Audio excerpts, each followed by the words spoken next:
What am I doing here all alone? I got things that I gotta do. Waiting for my friends to come along. I don't mean to sound so lonely. What up, and welcome to the Salty and Savage Show. I am Salty. And I am Savage. And this is the Salty and Savage Show, like you just said. This is this ridiculous thing that we do. It's the roughest intro ever that we've done so far, but whatever, man. It's Thursday. It's super rough. It was hey, I'm sandpaper today. Hey, how the Giants doing? How the Giants doing? The Giants are great. They're already thinking about next year. How's that golf swing working out for them? They working on that? They working on the golf swing? They're doing great. We finally got rid of Farhan Zaidi, the LA Dodgers double agent that came in and destroyed our franchise, and we've now decided to put it in the hands of an absolutely capable young man by the name of Buster Posey. So Buster Posey's going to go ahead. He's going to. Why does that name sound familiar, Buster Posey? Because he just left playing baseball just a few years ago. The Gold Glove winning, Silver Slugger winning Giants, future Hall of Fame Giants catcher is now the president of baseball operations for San Francisco. My favorite thing about Buster Posey, not that he was not being a Giant, because I hate the Giants. I hate the Giants and I hate the Giants. But my favorite thing about Buster Posey was that was such a baseball name in like 1922. Right? Yeah. Like Buster Posey, the catcher for the New York Giants. And he's all coming out there and he's got like a big old wad of chew in his mouth and like tar on the bat up until the way up too high. Way up too high. All right. So good week for you, dude. His real name's Gerald, so it's weird. You'd be like Gerald Posey? Yeah, no, we're going with Buster. Good with Buster. But much better. That was a good call there, bud. That was a really good call. Pretty decent week. The I don't know if you know, I would imagine, being in the central part of the US, the weather has just turned. It went from beautiful, and just this week we went from the end of summer to definitively fall. So It is now just a little bit chilly. I broke out my hoodie for the first time. I've been wearing sweaters. I love it because I've gone from wearing shorts and no socks in the office / studio to full on sweatpants and wool socks, because I actually don't wear real pants at home while I work, because it's at the Salty Studios. It is pants optional. Are you normally in like a gi or a kimono or something? No, just sweatpants, sweat shorts. I like to let it just very free and flowing. Like the animals roaming around your house. Loose. Yeah, just let things hang out, as low or as high as they need to, depending on the weather and temperature. You know what I'm saying? What's going on with the chat? Hail, Uncapped Turtle. Thank you for coming in. As for you, Simply Green. Uncapped Turtle, responsible for so many of our bumper graphics. Yes, Simply Green's here. Yep. What up? The intros, rock the cows. Well, real quick, before we bring in our two Oh. very, very, very, very, very, very special guests, and I'm We've very got excited to special have these guys here. Like, Special super excited. guests. I wanted to show you something, Savage. I wanted to show you this, and then the rest of our homies here. Where is it? Nope, that's What not is it? What is it? What is Oh my it? God. What is it? Ah, here we go. All right, let's just watch this real quick. Start again. Start again. More, more, more, more, more.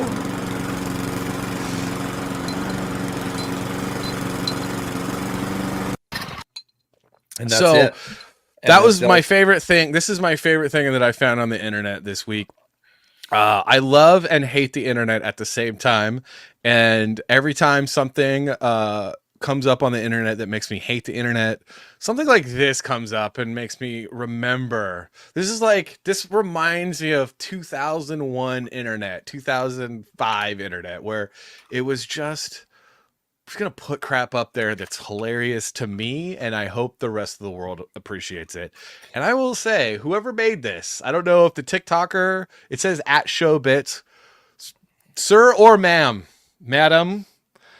well done, well done. It is pretty good. That's pretty solid. And interestingly enough, I sold a copy of Rebel Yell today. Nice. Absolutely fantastic album. What is your favorite song on Rebel Yell? I mean, it was interesting because there were like 2 tracks, and I'm like, whoa, I don't know if I. Come on, dude, you got to think about it. You should just no. I mean, Rebel Yell's a great song. Rebel Yell is a great song. Flesh for Fantasy. Mine is Blue. Mine is Blue Highway. Okay, yeah, that was one of the ones that I was like, ooh, it hits a little different. It hits a little different. It is. I listened to the album hands down before we sold it, so it was awesome. I've only seen Billy Idol once live, and that was for opening for Morrissey at the Hollywood Bowl.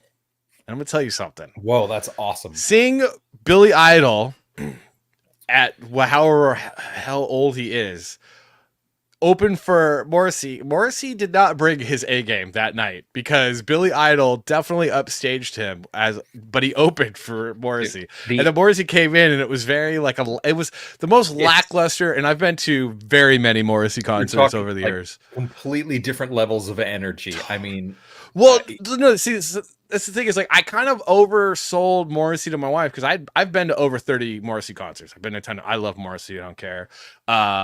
People can talk all the trash that they want, but I absolutely 100% love.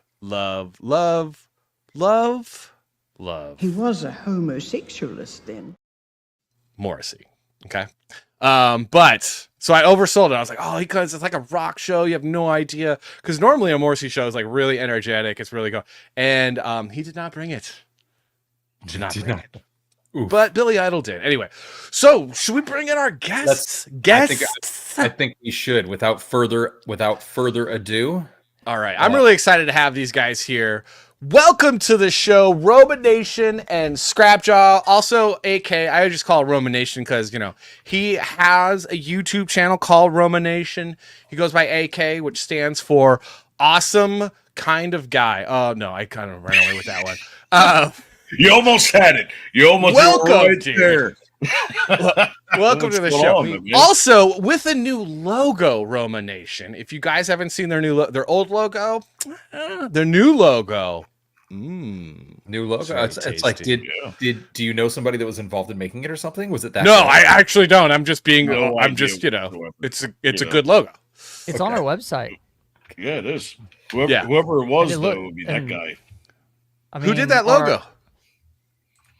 None other than the Uncapped Turtle. Nice. Oh, see? What? And there's the connection, man. There's one of the connections. Actually, my first introduction to Scrapjaw and Roma Nation was in the Timcast Discord, running into these guys. They were often hanging out at night in one of the chat rooms and stuff. Super cool dudes, super bass guys. Got just kind of got to know them by observation and just kind of sitting in on some really interesting conversations. Thought these guys were great. They've always been really kind to the show. We try to be kind back because we both do really like what you guys are doing.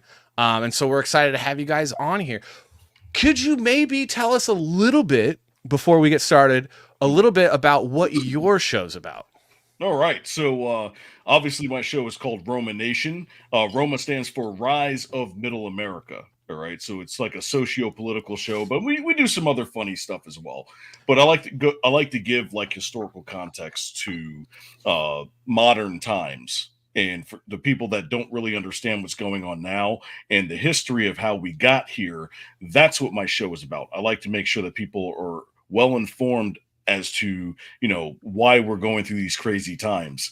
But a lot of people don't understand it because they don't understand, the kind of like the through line, the timeline of how we got here, so.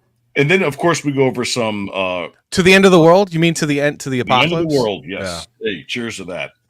All right. But again, it's for everybody. I want everybody to be able to watch my show and to feel comfortable with watching my show, even though sometimes it might seem like I'm leaning one way or the other. That's my fault. Yeah, that's definitely this guy's fault right over here. I feel so comfortable watching the show. I often just take my pants off whilst watching Roma Nation. That's how comfortable I feel. Wait, what? Fair enough. I thought they were already off. It's true. They're always off. I never wear pants. It's just like, I don't know what 2024. It's a post-COVID world.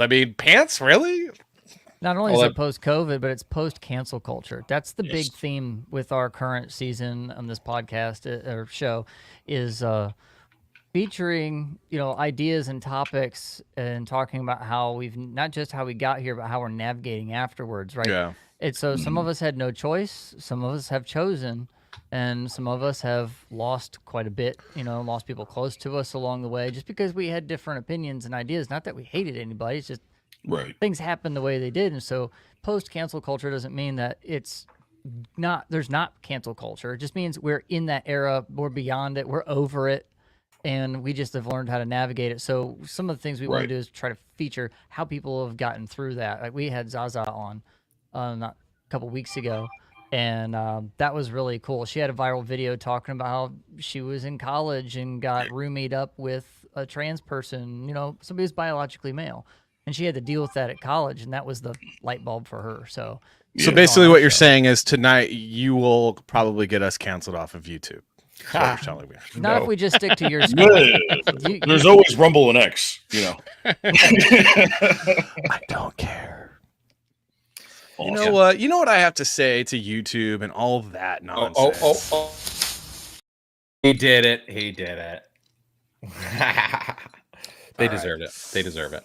What are we talking about tonight, Savage? I don't even know what's going on. Yeah, I'm stoked you guys are here. This was kind of a last minute get together, but I'm really excited for it because honestly, it helps us. It puts us on our toes. It changes things up. We get to chat with you guys.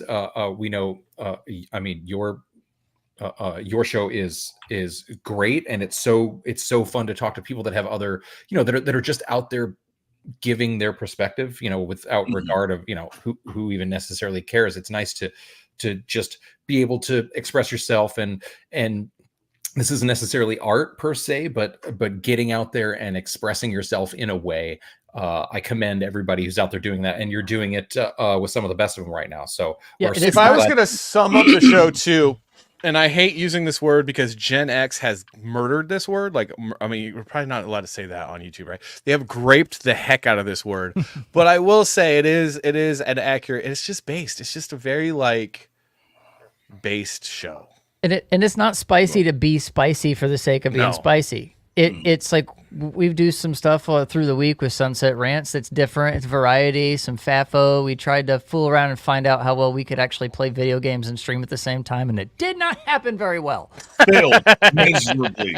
It really did. My computer completely got hosed. It crashed. My audio system just went absolute haywire for 3 days, and it took me all the weekend. I missed being on Roma Nation on Saturday because I couldn't. It was just crazy. Destroyed your were you playing on a Mac? No, I have a Razer laptop that's got two 34-inch ultra wides attached to it. Oh no, your video card was like no. He was I've turning got- it to 11. 11. Oh man. They all In your go case, to an- 11. yes. Yeah, the only time 11D. you actually can effectively game on a Mac is when you're using it as a mouse pad. Yeah. All right. Well, What are we Enough talking about us. What are we talking about today, Savage? What are we gonna get Well, into? I don't know. What are we going to get into? It's there's all sorts of interesting stuff. Did anybody see Joker at all? Does anyone? I saw the first one. No, this current one, the most recent one. Anyone see As a it? rule, I skip all musicals unless my wife makes me watch them, All right, fair enough. or it's Andrew Lloyd Webber. What? Come on, there's a lot of good musicals out there. I mean, So- basically all made before 1980, but still, there's a lot of good musicals out there. It's true. Apparently, the Joker made only $7 million at the box office this last weekend. So 2 weekends in a row. What's the 2 weekend? Because it opened last weekend. The weekend the before. opening weekend was 37 million, but then the Okay. following weekend 7 million. So it's not so good. and again, I haven't seen it, but the obviously the feedback and everything is so bad that they are already set to put it out to video on demand on October 29th. Oh, so really? so it came out on the 4th of this month, and the reception was so terrible that they're like, just get it out there. Just people Get aren't rid of go- it. people aren't going to watch it. Just put it on rental for like 3 or 4 weeks, and then it'll end up on Max. Like, just I'm do it. actually here's the funny thing. So I'm actually interested in seeing this movie. I did not like the first one, I'm interested in seeing it as well. but I'm interested in seeing the second one because from what I've been hearing and like there's like a lot of people out there that are like more on the conservative leaning, and there tends to be a lot of knee-jerk kind of shit takes, like knee-jerk reaction shit takes on a lot of movies right now about coming out of Hollywood. I think it's like almost scripted at this point. There's like a whole market for, rage at Hollywood. Oh, it's woke, it's cringe, it's this and that, which, a lot of stuff is actually obnoxious. That let's not pretend like a lot of stuff coming out of Hollywood isn't obnoxious. However, what I'm hearing about this one and why it makes it so interesting is because I feel what I'm hearing is that it's a completion of the story. So what I found troubling about the first movie was it was like a celebration of anarchy. It was a celebration of the degradation of civilization, of Western civilization, of rule of law, and almost like making really bad, evil, wicked people into idols and heroes. And I didn't like that. I think that anytime you have movies that start celebrating evil, it's the sign that your culture is kind of rotten. But what I'm hearing about this film is that it's like it's the conclusion and the consequences of that happening. So now I want to sit down and watch both of them back to back as like an interesting art piece. Almost like as if you watch the first half of the movie Blow, right? And you're Yeah. like, oh, it escalated. It totally glamorizes it. Oh, that's great. But then the second half of the movie is like, oh yeah, there are consequences for his actions. Yeah. And I'm like, this now seems like a really interesting art piece. And that's really what film's supposed to be, in my opinion, is like, at the end of the day, it's supposed to be, it's a piece of art. And everyone's allowed to have their own opinion on it. Absolutely. Because everyone's allowed to have an opinion on art. I can't stand these people that are like, you're not allowed to have an opinion. It's someone else's art. It's like, no, that's the whole thing, is like, you make art and then people get to shit on it if they want to. I mean, that's just life. But I do get irritated. I mean, I don't know. What do you guys think, Scrapjaw and AK? I mean, you definitely gave me a homework assignment this weekend, so I'm gonna have to check them both out. I actually haven't watched either one of them, but at least from what I've heard, that's exactly what you said, which is it's kind of like this this path to the end of civilization and an orderly society. And the second one, I realized that it came out last week, but I haven't really been keeping up with the series of any of the Batman, Joker, any of the DC kind of stuff, because the last couple of years is just they've just been shitting out whatever at this point, So it's really frustrating to know that you grew up with all these different characters. I mean, I remember I was 5 years old and saw the first Batman, Yeah. You know, at 5 years old. You can only Nice. imagine. I don't know why my mother did that, but And now it explains everything. it explains everything, right? The dark glasses, dark shirt, like, you know. Just, I saw that movie when I was in elementary school. Batman came out, and I remember it was like a big deal that I was going to see a PG-13 film. yes. It was the Michael Keaton one, right? Yeah, well, it's the best Batman. I mean, I'm sorry. I mean, our top 5, we had a top 5 Batman, and I think we ended up, remind me if I'm wrong, Savage, Michael Keaton ended up being number 1 Batman because he's the best Batman. He's the best Batman. I don't think that Jack Nicholson was the best Joker. I still, to this day, am lamenting the fact that Crispin Glover never got to play the Joker, because I think that he would be the best Joker. Oh my God. God. I think that is a missed opportunity, personally. But I think it's unfair to compare the Jokers because they're different era Jokers. They play each era Joker very well. Jack Nicholson's gangster kind of guy, you know, that Joker is its own thing compared Quiet to Generation Joker, and then because it's like there's a Vietnam. Silver, there's the Golden Age, and there's some of the other ones. And the only one that really I didn't watch the film was the one with Jared Leto's. That's the only one I've missed. It was I terrible. didn't see that one. So It was terrible. I think the thing too is like I don't like the Joker personally. I just don't like the Joker getting his own movie. I mean, the Joker is a heinously evil character. No matter, even if it's light and funny, like, you know, the 1960s television show. He's, you know, played by Cesar Romero, arguably, you know, he was on our top 5 best Jokers.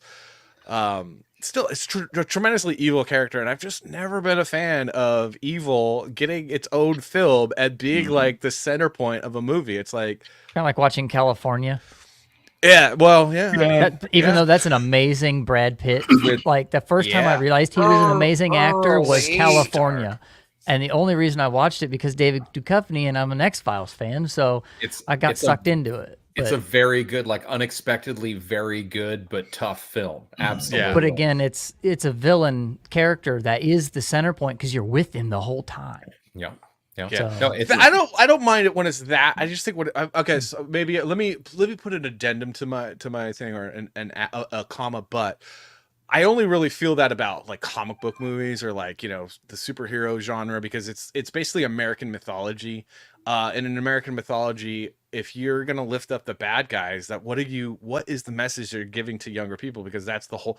I mean, one of the big things about mythology is we're supposed to walk away with a little bit of insight, a little bit of a lesson to the human condition. And then again, this is our mythology. Like people say America doesn't have a mythology. We do. It's Superman, Spider-Man, Batman. You know. And anytime we start uplifting, you know, the Hades and what are some Greek mythology guys? What was the guy that was played beautifully in Hercules, the animated cartoon?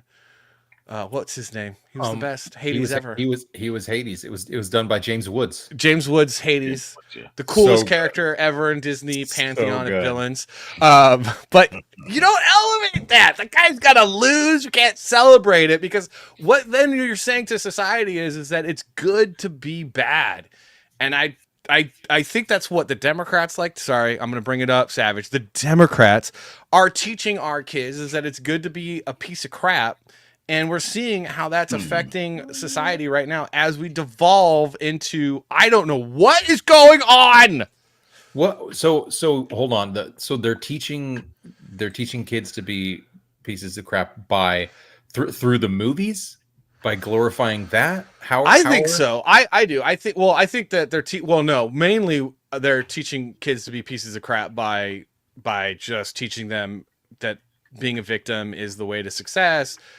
To not punishing criminal, like society in general right now is teaching kids that being bad pays and being good doesn't. I mean, we have an entire tax structure and entire society coming out of California where the harder you work, the better you do, the more you obey the law, the worse it is for you. And then criminals get to run into your shop and steal $900 worth of crap every day, and not get in trouble. So I think that like society's already doing that, and art is always a reflection of society. So it's not like the art is teaching the kids to do that. I think our structure I think it's by design. I think, you know, we can talk about anarcho tyranny, maybe for another time. another topic. I don't know. I don't know. I mean, I don't know if I agree with it being a democratic, in origin per se. I think there's a lot of, apathetic people who just because they have the internet and they have access to everything at all times or whatever, they just don't they don't care anymore. And obviously, when they see stuff, they do stuff. And It's always the Democrats, damn it. And sure, yeah, it's always the Democrats with their we got our mobile Well, device. it's also the young generation. Yeah, super impressionable. Yeah. Super impressionable. I mean, basically every day is this. I knew it. I'm surrounded by assholes. Well, let's see. Well, let's put it this way: the rule and the exception, the yin and yang principle, right? On the left side of politics, generally the rule is degradation. When you have pockets that are trying to uphold something, like the walkaway movement, people like Elon Musk that have come over and supported, Donald Trump, who Donald Trump wasn't even a Republican for the longest time. And then on the right, you have the general rule is orderliness and morality and conservatism, where you also have guys like Andrew Tate who attach themselves to our movement, Nick Fuentes, those kinds of scumbags, right? Let's just be fair and say, okay, but that's kind of the structure of things. And so when you have the one side that is more artistic and creative, it's going to reflect it more, in those kinds of things. I would say the one thing that I would push back on is that I think that people start to naturally get pushed into the left and the right spectrum because the powers that be kind of want that to happen, because really, truly, at the end of the day, it's top versus down. It's liberty versus tyranny, and left and right are kind of not as they're kind of meaningless, because when you boil down to Nick Fuentes, it's like that's just totalitarianism. I mean, he's got more in common with the left. I mean, you think about it, as you just break down, it's like obsessed with race. The left's obsessed with race, obsessed with a top-down type system. So, like, really, at the end of the day, we as a people owe to ourselves to stop being defined by left versus right, and more like liberty versus tyranny. Because the liberty side of people are like, hey, look, I'm really cool with a lot of liberty as long as you're not forcing your crap on the rest of us. But then you get people like me that are like, well, I also want to bring my Christian values in and also stop talking to kids about sex. You weird, creepy, freaking weirdo. Absolutely. Yeah. And it's almost the same thing with when you were just talking about, because right now, even for myself, I don't feel like there's the left versus right dynamic is like yesterday's news. Right now it's more of like an establishment versus anti-establishment push that's going on right now, and especially in sort of like that middle America area, which is why I chose that area, because I'm more familiar with that. I talked to a lot of people about my upbringing and about how I grew up and about how I wasn't exactly poor, but I was definitely on the line, and I had to, save my toothpaste and make sure that I ate all my food because I didn't know where my next meal was going to come from, that kind of thing, so the hardest part about that is trying to make sure that we as a society understand that there's always going to be a bad guy. All right, there's always going to be like the super rich. There's always going to be some kind of villain. There's always going to be somebody trying to push some crazy agenda or whatnot. But we all don't have to follow that. We really don't. We can create our own agenda. We can create our own, lifestyle. And that's what I thought what America was about. That's why you have this, this parallel economy that's going on right now. The economy that's somehow still existing, even though it has no business doing so. Yeah, exactly. It's absolutely no business. It's like, are you guys because like I see the numbers are up here, but are you guys just lying to us? Are all the numbers actually down here and you're just like waiting to tell everyone? Like, what's really going on? Yeah, exactly. You know why that is though, right? You live here? Yes. Well, maybe you know what a zombie is. When a person dies and is buried, it seems there's certain voodoo priests who have the power to bring him back to life. Horrible. It's worse than horrible because a zombie has no will of his own. You see them sometimes walking around blindly with dead eyes, following orders, not knowing what they do, not caring. You mean like Democrats?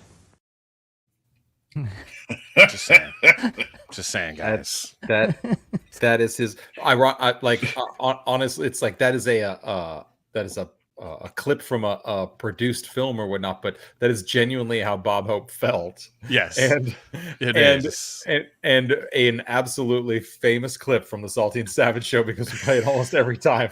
Almost every time, because I grew up in Los Angeles and I grew up not too far away from Bob Hope, and a family friend of ours actually did an extension on his house, and his wife was so terrible about it because he had to keep coming back to do fixes on things that were perfectly fine. She just changed her mind, that he fired her as a client. However, it was the best. Him and Henry Winkler were the best houses to trick or treat at because you got many full-size candy bars. Not one, many. Bonds. And it was Henry always so. Winkler, For me growing up was like the American dream or whatever was Henry Winkler and Bob. Who keeps doing the windows? By the way, it's driving me up the wall. What is that notification? Why do I keep hearing it? Is that me? That's probably mine. I keep hearing the windows. We're professionals. I'm like, but Henry Winkler, who was super liberal or Democrat, and Bob Hope grew up or lived in the same neighborhood in perfect harmony, working in the same industry in perfect harmony, and somehow we lost that America. And I'm like, dude, we gotta get that America back where we can at least disagree well, because it's like, dude, I don't like, at the end of the day, I'm just like, to stop stealing so much of my money and let me just have my property rights, please. Like, come on guys, come on. And maybe stop talking to kids about sex. I mean, I don't know, like, can we find some common ground? Do we have to keep hating each other? Anyway, No. Go ahead. Oh no, you. What were you saying? Just real quick. No, but I understand that, because I think that that's the biggest problem is, it's something that's so simple. Stop talking to kids about sex. But there's so many people, not so many, but there's so many people out there that are they don't want to speak up about it because they don't want to be relegated back to this group of people. Like, you're like this. So you don't. So I thought you agreed with us. I thought you were my friend. But now it's like, okay, now you lost your job over something you said 25 years ago. Like really? Yeah. So that's why people are so afraid to talk about it. But yep. All right. I'm gonna do the worst transition ever. But you guys said that you were streaming. Was it this week or last week? You guys trying to stream and play video games at the same time, and then Scrapjaw, you murdered your. We've been talking about it too, and so now I'm worried.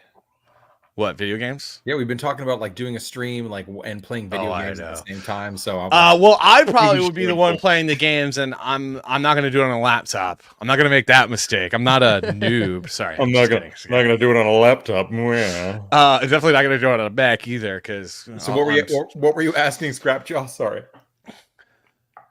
you were asking him a question. Oh no, so you guys play video games, right? I'm assuming you play video games. Now, have you? Okay, so I'm gonna bring up a news story, a news article that I thought was pretty interesting, and I want to get your guys' take on it. Have you heard of Sweet Baby Inc.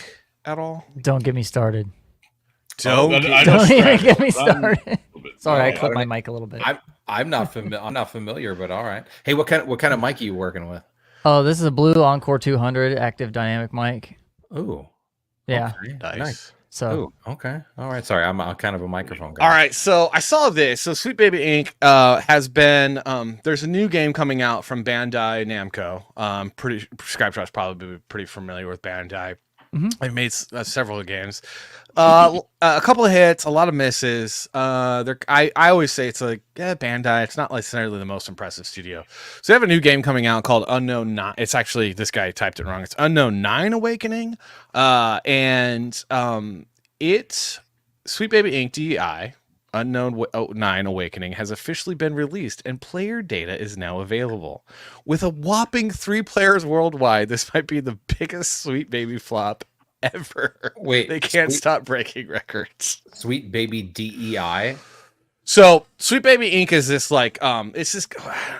I don't even know how to describe it. It's basically a company or like a nonprofit. It's like I just want to think make sure tank. This person's making a joke, calling it Sweet Baby DEI instead of Inc. Yeah. Okay. So it's basically like a think tank kind of thing, where it's basically they advise game companies on how to make their games more inclusive, and they've been injecting their own. It's a very narrow view. That's a job. Jesus Christ, dude. See and this is the thing. It's like the whole DEI thing. Like I was working at a game company before I decided to go completely independent and just do my own thing. I was working at a game studio where they started bringing the DEI stuff in, and it was super toxic. And it's really just, it's like climate change. It's just, climate change is just basically like China saying, you need to buy stuff made in China. And that's really all it is. It's like bullcrap, because the green energy, the turbines and all the stuff that they're doing for green energy is less effective, weakens our grid, and is really terrible on the environment, but it's propaganda from China and people are dumb and believe it. And I think the DEI stuff is the same thing. It's just it's a scam. It's a scam for people with no marketable skills, mainly a lot of women who realize they have terrible personalities and don't have any marketable skills, finding importance in corporate America by basically telling everyone else they're sexist, racist, bigoted, homophobic, blah, blah, blah. And they've created like a consulting firm, essentially, right? Scrapjaw, correct me if I'm wrong. A consulting firm that basically tells games that like, oh, that's too racist, that's too insensitive, that's too that. And it's this narrow world view that's so ridiculous, where it's like, you have to be so inclusive that you go overboard with inclusivity that you actually exclude the majority of people playing the games. So it's kind of like how the MPAA, like all of a sudden, like they're like, we rate movies, and if you don't do what we tell you to, XYZ, we're not going to give you an R rating. We're not going to give you a PG-13 rating.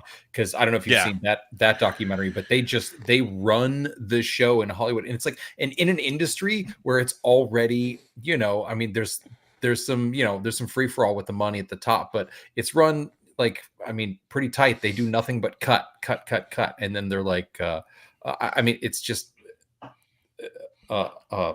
I lost my train of thought. Nonetheless, I was like, hold on a second. Wait, what were we talking about? Basically, we're talking about Gamergate 2.0 right now. Yeah. Gamergate. So yeah. Gamergate. But what? No. Anyway, I lost my train of thought. I had a great idea. DEI. Sweet. Yeah. So what's the full story here? Like this game is so bad that it's got it's players. Just I mean, right here from Smash JT, it's like it is not doing well. It's a huge epic fail on Steam, the Steam charts. Like, people are not playing this game. Basically, people are voting with their wallets. What's happening in the game community is anything that's associated with Sweet Baby Inc. is getting ignored. And I think that that's a good thing, because what it is that it's like this kind of evangelism. And it is evangelism. I mean, at the end of the day, it is evangelism. And this type of evangelism is just being wholly rejected by the majority of gamers. And I think it's a beautiful, beautiful thing. Angel Gamer has a quick, interesting comment or question. Have you guys looked into Amazon Game Studio scam regarding New World? Haven't actually dove deep into that yet, because I don't play New World. And I've heard some musings, and I want to, before I even give my 2 cents on it. I mean, have you guys heard anything, Scrapjaw? Have you? I have not. Yeah, so I'd have to look into that more, Andrew. I love MMORPGs, but I'm a little, for me, and I don't know how you guys feel about this. You guys tell me. A lot of games have just been really disappointing the last like 10 years. There's been a few that have stuck out that I've really enjoyed, but for the most part, the last 10 years, I've just kind of like, I mean, actually, I shouldn't say the last 10 years. The last 5 years, I've been really disappointed with a lot of games. So I've just been playing older games. Like recently I did another super modded playthrough of Skyrim. Game's totally unplayable unless you do mods. A super modded playthrough of Fallout 4. And then I got back into Lord of the Rings Online. I've just been playing old games that are just good, because most new games I'm just like, dude, like, it's not fun. Well, they're taking all the fun out of them. They're taking all the fun out. They're taking all the storylines out, and it's funny because Scrap and I, we play Overwatch, right? And when we play I remember when they first came out, they had it set up to where you can choose any character you want. You just can't choose the same characters. Mm-hmm. And then they created this role queue system back in, I don't know, season 20-ish, where it's like, okay, you have to have this many of this type of character, this many of this many of that, and it solved a lot of the issues that they had with different comps that were just way overpowered. Yeah. So everything was great. Then they said, all right, we've got Overwatch 2 coming out. So what we're going to do is we're going to have this PvE environment where it's supposed to be like an open world concept. Now, I'm not sure if that's how it was supposed to be. That's how Overwatch 1 was supposed to be. Overwatch 1 was actually supposed to be a World of Warcraft, is really what it was supposed to be. Yeah, exactly. So it's supposed to be like this PvE open world concept that was supposed to break all video game records. Right? And then all of a sudden, Jeff Kaplan, he just took off. He took off. We didn't know why. I guess he saw the writing on the wall. And what they did was they said, all right, well, here's the beta.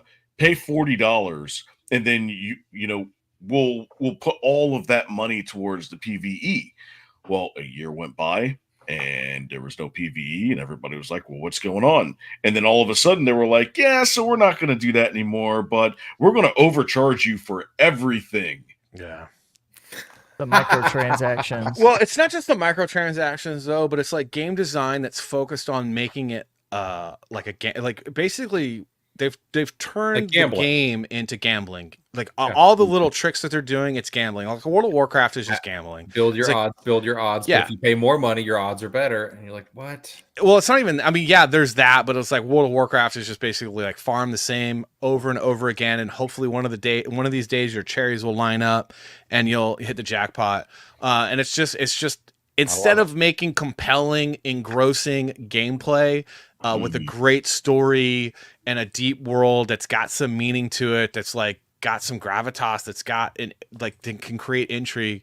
It's like, let's just find a way to trick your brain into releasing some dopamine so that you'll keep coming back and get obsessed with our game. And it's really unfortunate. I mean, I got super addicted to World of Warcraft back on the day because I was just like, open world, let's play it. And I loved role playing games, and I loved MMORPGs, and I was super competitive, and I loved PvP. But like that game was awesome. Now it's just, I don't even know what it is. And it's just Acclaim taking over, and all these games, it's just gambling. It's just a freaking gambling game. Is all it is, and it's ridiculous, man. It's not even. That's fun Fortnite. anymore. I spent over $700 this year on my son for Fortnite. Like That's your fault. Yeah, that's definitely my son plays it as much as yours does. So that's your fault. So Angel Gamer is giving us a update. It's like they have 8K hours in New World, which was released in 2021. Yeah, I remember a lot of people were talking about it and streaming it, and I was very interested in it. And now they just updated and re-released it as a completely new game. That is foul, man. That is foul. That is Amazon, dude. Like, seriously, Amazon needs to get slapped with some antitrust laws. What? Dude, you won't get a whole lot out of it, though. Half of the companies that are working right now need to be slapped with antitrust laws. Like, are you serious? All of the companies. This is out of control. This is out of control. I am such a socialist that I'm at the point where and I'm not really a socialist, but I'm at the point where I'm like, want all these giant corporations to get slapped so hard with antitrust, have their assets seized and redistributed amongst the people. I don't even care anymore. And I'm like, that's the least conservative thing. This least conservative thing I say, but these corporations are out of hand. They're out of control. The founding fathers would be like, yeah, we'd be cool with that. We would be cool with that, because the infringement on the individual liberty of the individual is so hampered by these corporations. I don't even care anymore. When a company like 23andMe, which has all of these people DNA, and then they go belly up, and now anybody who has enough money can just buy all of that information and whatnot. Like, they're just can you even fathom like the discussion that would be had in like a founding fathers like a veranda when a couple of the guys are coming over from Mint Juleps, and there's like, do you believe what they want us to do? Bish ball. Yeah, exactly. And the whole board of directors dropped off, like every single one of them. So it's like, okay, so who's going to be held accountable if all of this information gets out? Yeah. You know, and that was my biggest worry because I mean, I didn't do 23andMe, but I know some members of my family did. There are And people, now, yeah. and now understanding this, what happens if all of this gets into the wrong hands? You know, putting on my tinfoil do-rag, AK, talking, it is in the wrong hands. It already is in the wrong hands. Newsflash, right? I mean, bro, it is already in the wrong. All right. So, do you guys want to watch the trailer to this game that's got only 3 people playing right now? Do you guys want to? Are you interested at all?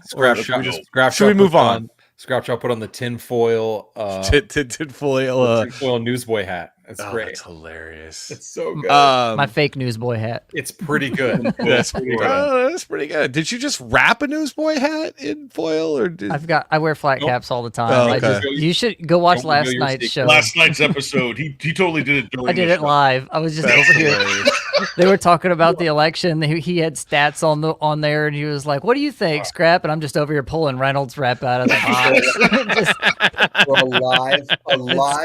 A live wrapping of a hat. Go check out Roma Nation's show. Should I do that and then just put the D like right on a marker so I'll still have the Magnum PI hat on? Just put the D right in your mouth, buddy. Just put it right in your mouth. I do that every morning when I take my vitamins. Wow. Yeah, right in the mouth. Do you guys want to watch this trailer or do you guys want to move on to the top 5? Watch the trailer. Watch the trailer. What do we got? All right. Let's go. Is this fair use? Hold on. All right. We need to fair use this. Fair use this. So this is the game launch trailer. And let's just check this out. So it's not gameplay. It's the game launch trailer. So a little bit different. Namco, man. Ooh. So it's all emo. Ooh, ghosts. Oh, that looks like Prometheus. So bad white guys. They gotta be white. Bad white guys. Oh, ethnic female. And a not attractive one either. Ambiguously ethnic female. And that jawline is ambiguously gendered, I'm just saying. Yeah.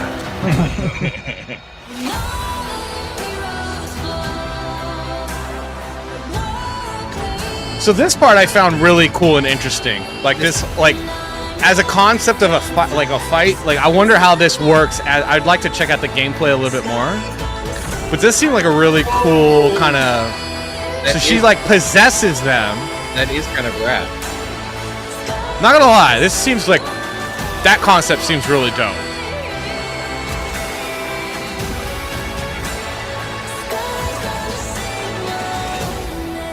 It's got this very mix of like, there's almost a little bit of anime action in there. Yeah. So then that was like the coolest part of this trailer, and then it just kind of like I'm like I don't understand what story you're trying to tell. I think it's Nelly Furtado.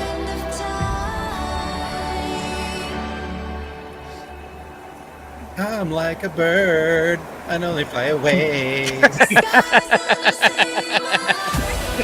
I don't know if we're gonna get in trouble for this music, but I mean it's a video game trailer. I mean we're definitely getting in trouble. Well, I already did during the Butler rally. I got struck. It's a cool like steampunk Zeppelin. All right, yeah, I like the aesthetic.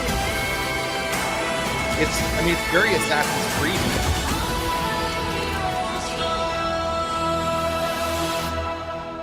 So my only thought is like I don't really care. Like I don't care about it's an ambiguously ethnic girl. I think what annoys me is that it's like every other game now is like pushing the same cookie cutter. Like we just can't have it be like it's happening so much it feels forced now. Instead of, and I don't know what the story is, and what I hope is that the story naturally, like I always like let the story do the casting for you. You know, what's the story you're telling? Let the story dictate who you're gonna cast. So, but I'm already like because it's just like every time it's like it's got to be the same thing. But here's my other thing is like I don't like playing, and I'm a sexist, I don't care. I do not like playing games with female leads. I don't like playing games with male leads either. I don't like playing games that tell me who I should play as. I like to play a game that I get to make my own character. So I'm already turned on. Like everyone's like, oh, you ever played Uncharted? I'm like, yeah, I played it like one day and I didn't like it. And they're like, why? It's such a great game. I was like, because it's on rails. It's a movie where I press some combo buttons at the end of the freaking scene, and then I'm playing as Drake, Nathan Drake, and I'm like, I don't want to play as Nathan Drake, man. I want to make my own character. The combo buttons are the best part. Yeah. This almost reminds me. It's kind of like Assassin's Creed meets Mirror. Yeah. Oh yeah. You remember that game? Yeah, dude, it Mirror? is. Oh, I don't know that one. Yeah. Yeah, Mirror was like the those runners that like to jump off of buildings and stuff. Yeah. It was basically that, but like you Parkour. had to Yeah. Parkour. Yeah, but again, I never, like, Red Dead Redemption was probably the only modern video game where I'm playing a pre-created, protagonist and had a good time playing it. Like, even like Chrono Trigger and Final Fantasy VII, which are two games that I absolutely loved, I still was like, I'd rather play Baldur's Gate 1 and 2 because I want to make my own characters. I want to design my own. I want to find my own place in this world, right. As a player, and like role play. It's like a role playing game, but I'm role playing as like Cloud. I'm like, I don't care, dude. I'm not attached to that story, So I mean, that's just me personally. Personal taste. So that with that same take, let's go back. Original Nintendo NES, the first WWF game where you had to choose one of the kind of like OG wrestlers. Did you play this game, and who did you choose? Everyone knows that the greatest wrestling game of all time, hands down, better than the original WWE or WWF, better than the Super Pro Wrestling game, which was actually better than the WWF Nintendo game, is Super Fire Pro G Wrestling. Hands down, best wrestling video game of all time. And what system was that on?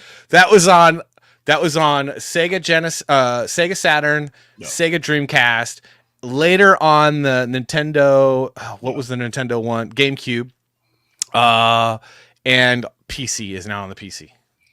Really? So you forgot about Saturday Night Slam Masters? Oh no, dude! Have you played Super? Okay, so yes, was it Super Pro Wrestling and it was Super Pro Wrestling Uncapped? That was what it was called. Starman. Starman was awesome. Yes, that was the best NES wrestling game, hands down.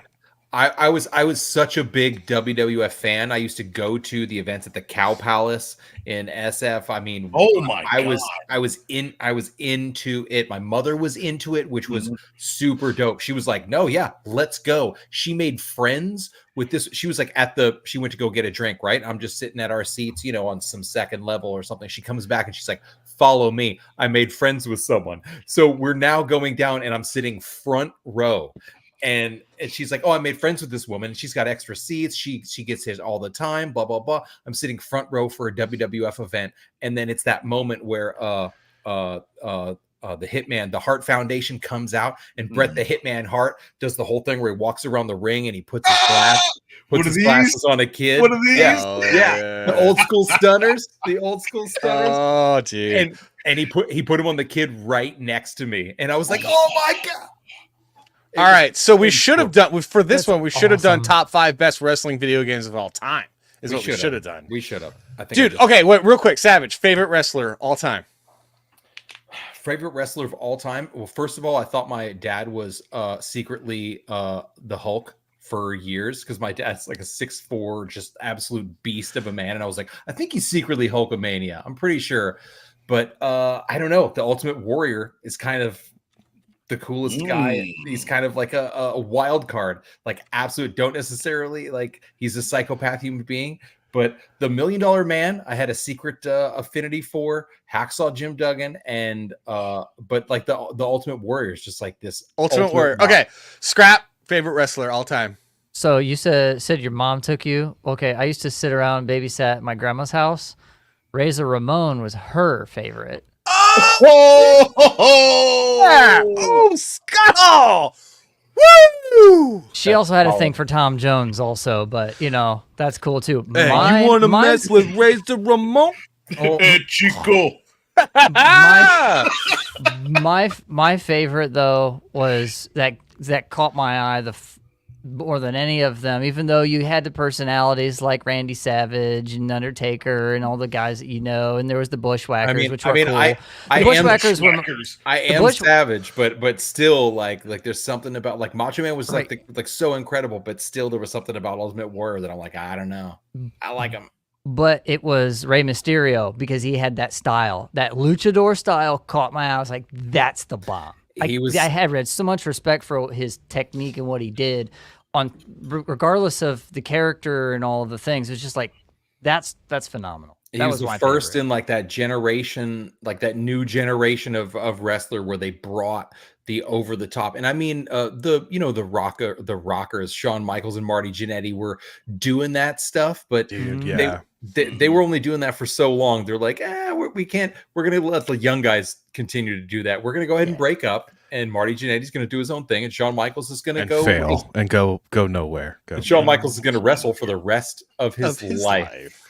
All right, AK, favorite wrestler outside. All right. So at number 5, we've got Shawn Michaels. At number 4, we've got The Undertaker. Ooh. At number 3, we've got Chris Jericho. Ooh, nice. Oh, nice. Yeah. Moon Goose. Very nice. He's also the way he came into the WWE and how they had that whole timer set up was like one of the greatest setups I had ever seen. It was amazing. And one of the best finishers because it just looked painful. Oh, no, well, not the new one. The old one. The Walls of Jericho? Yeah, Come on, man. In the back. Dude, yes.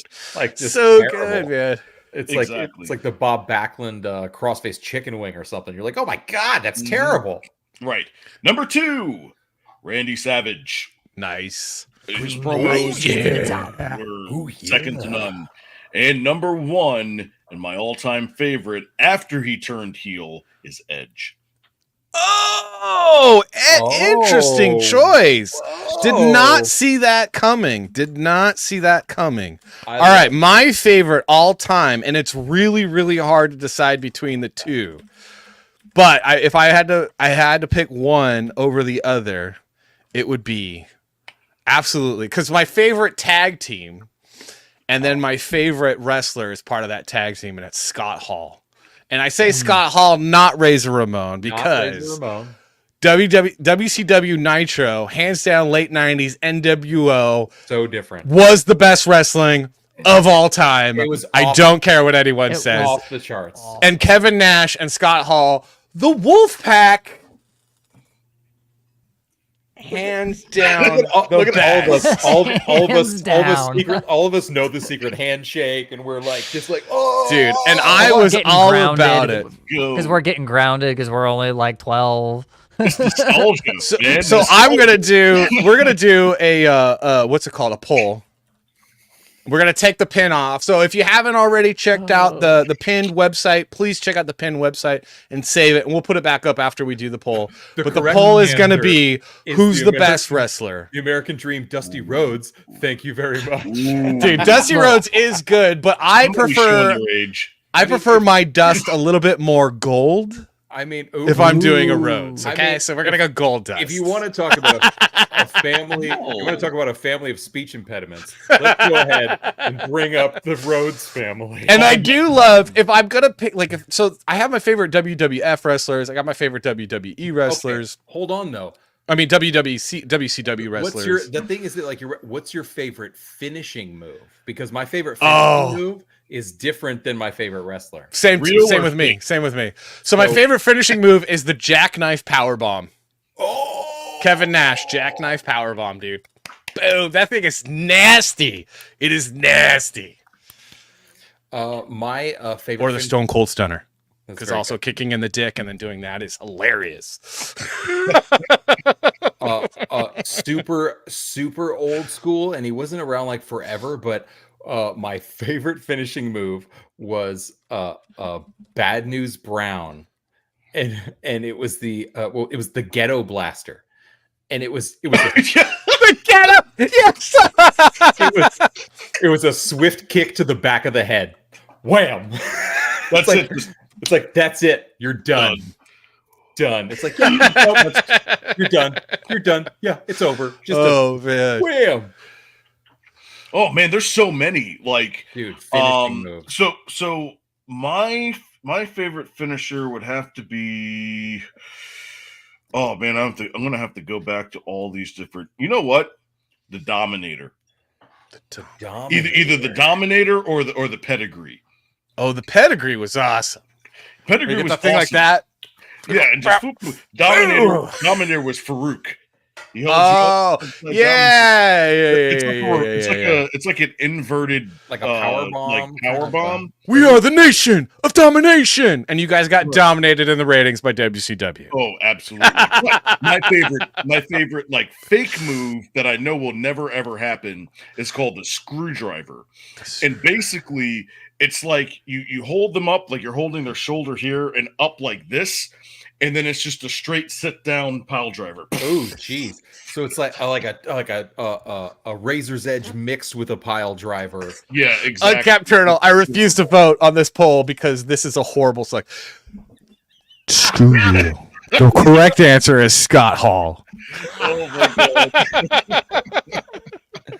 All right, real quick, Scrap, favorite finisher, and then we're going to our top 5 guys. Oh, okay, right. And it's not necessarily because of the finisher; it's the follow up to the finisher, the Tombstone Pile Driver by the Undertaker. He's got the casket. He finishes. That's great. He crosses the You're arm. done. He can't. pulls you It's a whole out of act. the ring. It's complete. Oh, I do have to make a quick note that when we went to all those events, like my favorites are one thing. My mother's favorite. Ravishing Rick Rude. That says a lot about your childhood, by the way. No, yeah, it says a lot about men with mustaches. Oh my goodness. Uncap is such a grumpy old turtle man. I know. I love him. We love him though. I mean, everyone's got. That's the thing about wrestling is like everyone. If you grew up watching wrestling, you have your favorite things, and then you have your most hated things, and no one can change your mind about that. It's not for discussion. It's not for debate. It's just merely up for sharing because everyone's got their own thing that they love. Because for whatever reason, like certain characters just mean a lot to you. Like when I was little, Hulk Hogan hands down was my favorite. I mean, when Hulk Hogan got his chest caved in by Earthquake, I wrote him a get well card. Okay. I was a very small child, but I was that engrossed in wrestling. Okay. I've got one more. So, what is your scariest moment where you thought somebody died? Oh, someone actually did die in wrestling? No. You watched it on TV or pay-per-view, and they did something so crazy that you thought your wrestler was dead. Well, the one I did see was someone did die. Owen Hart. I mean, that was. Oh, were you watching? You were watching the Owen Hart when he fell? I was not, but I had a friend of mine. We had the paper. Who was 12 years old who was at that event when it happened. Oh, and he was like, and his dad looked at him and said, "I don't think that was supposed to happen." And I was like, "Oh, geez." I did think Mankind died when he crashed through the immediate response is the Mankind the cage match when he went through the cage and it hit the. I mean, I've seen a lot of things like through the tables and the whatnot, but you're like, dude, that hurt a lot, but he's okay. But yeah, when Mankind, because they had done so much. That match was like 30 minutes before they even got on top of the cage. That match, and then he went down and through, and you're like. No way. They have got like he must have some sort of hand signal where he's like, no, I'm fine, or please bring me a medic right now because it was absolutely unbelievable. And there's a reason that they did an entire a documentary just about Beyond the Mat. Yeah, it's unreal. That was crazy. It's unbelievable. If you're even remotely interested in wrestling, watch that shit. And on that note.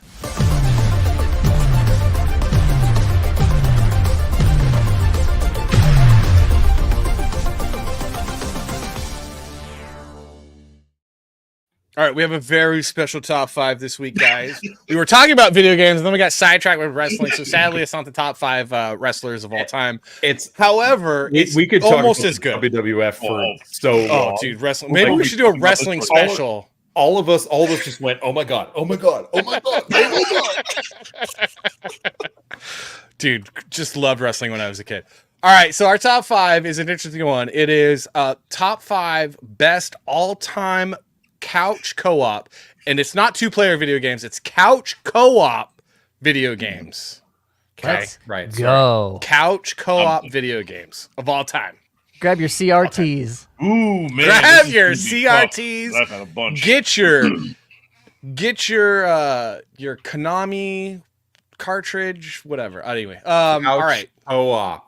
Couch Cable co-op. extensions. Like you're sitting next to another human LAN being, parties. and you're in the same place, and there's a cable attached to the thing that's in your hand. It's like when your buddy came over and you guys were like, let's just game. And you were on one TV and it was that old Sony television, and you just had to put it on 3. Dude, and then you had to make sure on the back, The 13-inch So, all right. Trinitron. Coming in at number 5.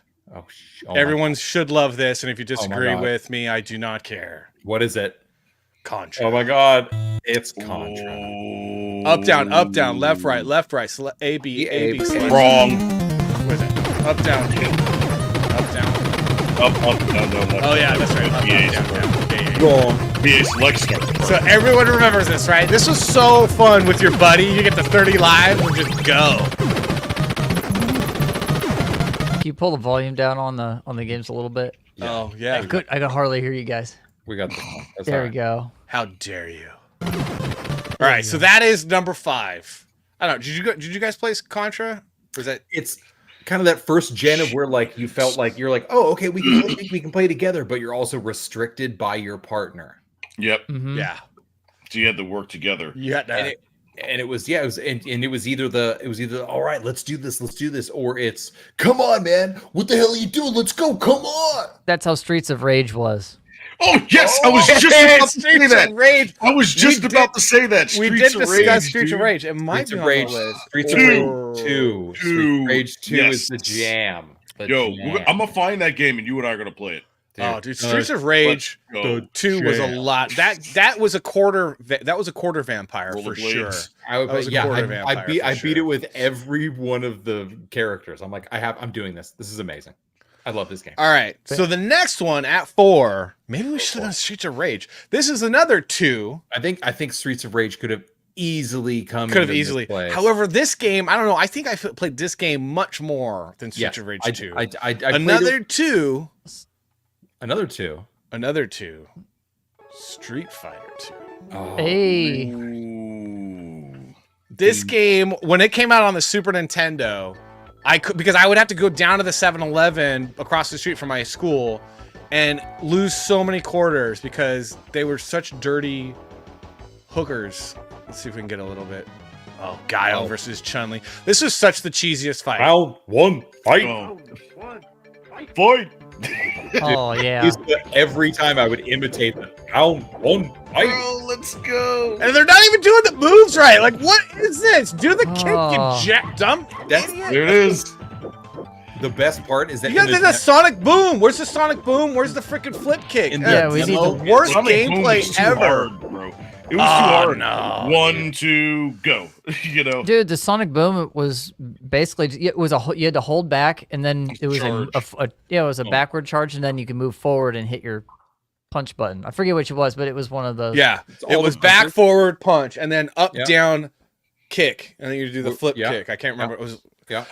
Who was your favorite fighter? Savage. I was. Well, I mixed around. It was either. It's couch co-op because you. Oh wait, I guess it's not technically. It was either- 2-player video game. You play with your buddy, okay? It was either Ken, Guile, or if I was playing Championship Edition, it'd be Sagat. Oh, come on, bro. Sagat. Sagat was That legit. cheap dude.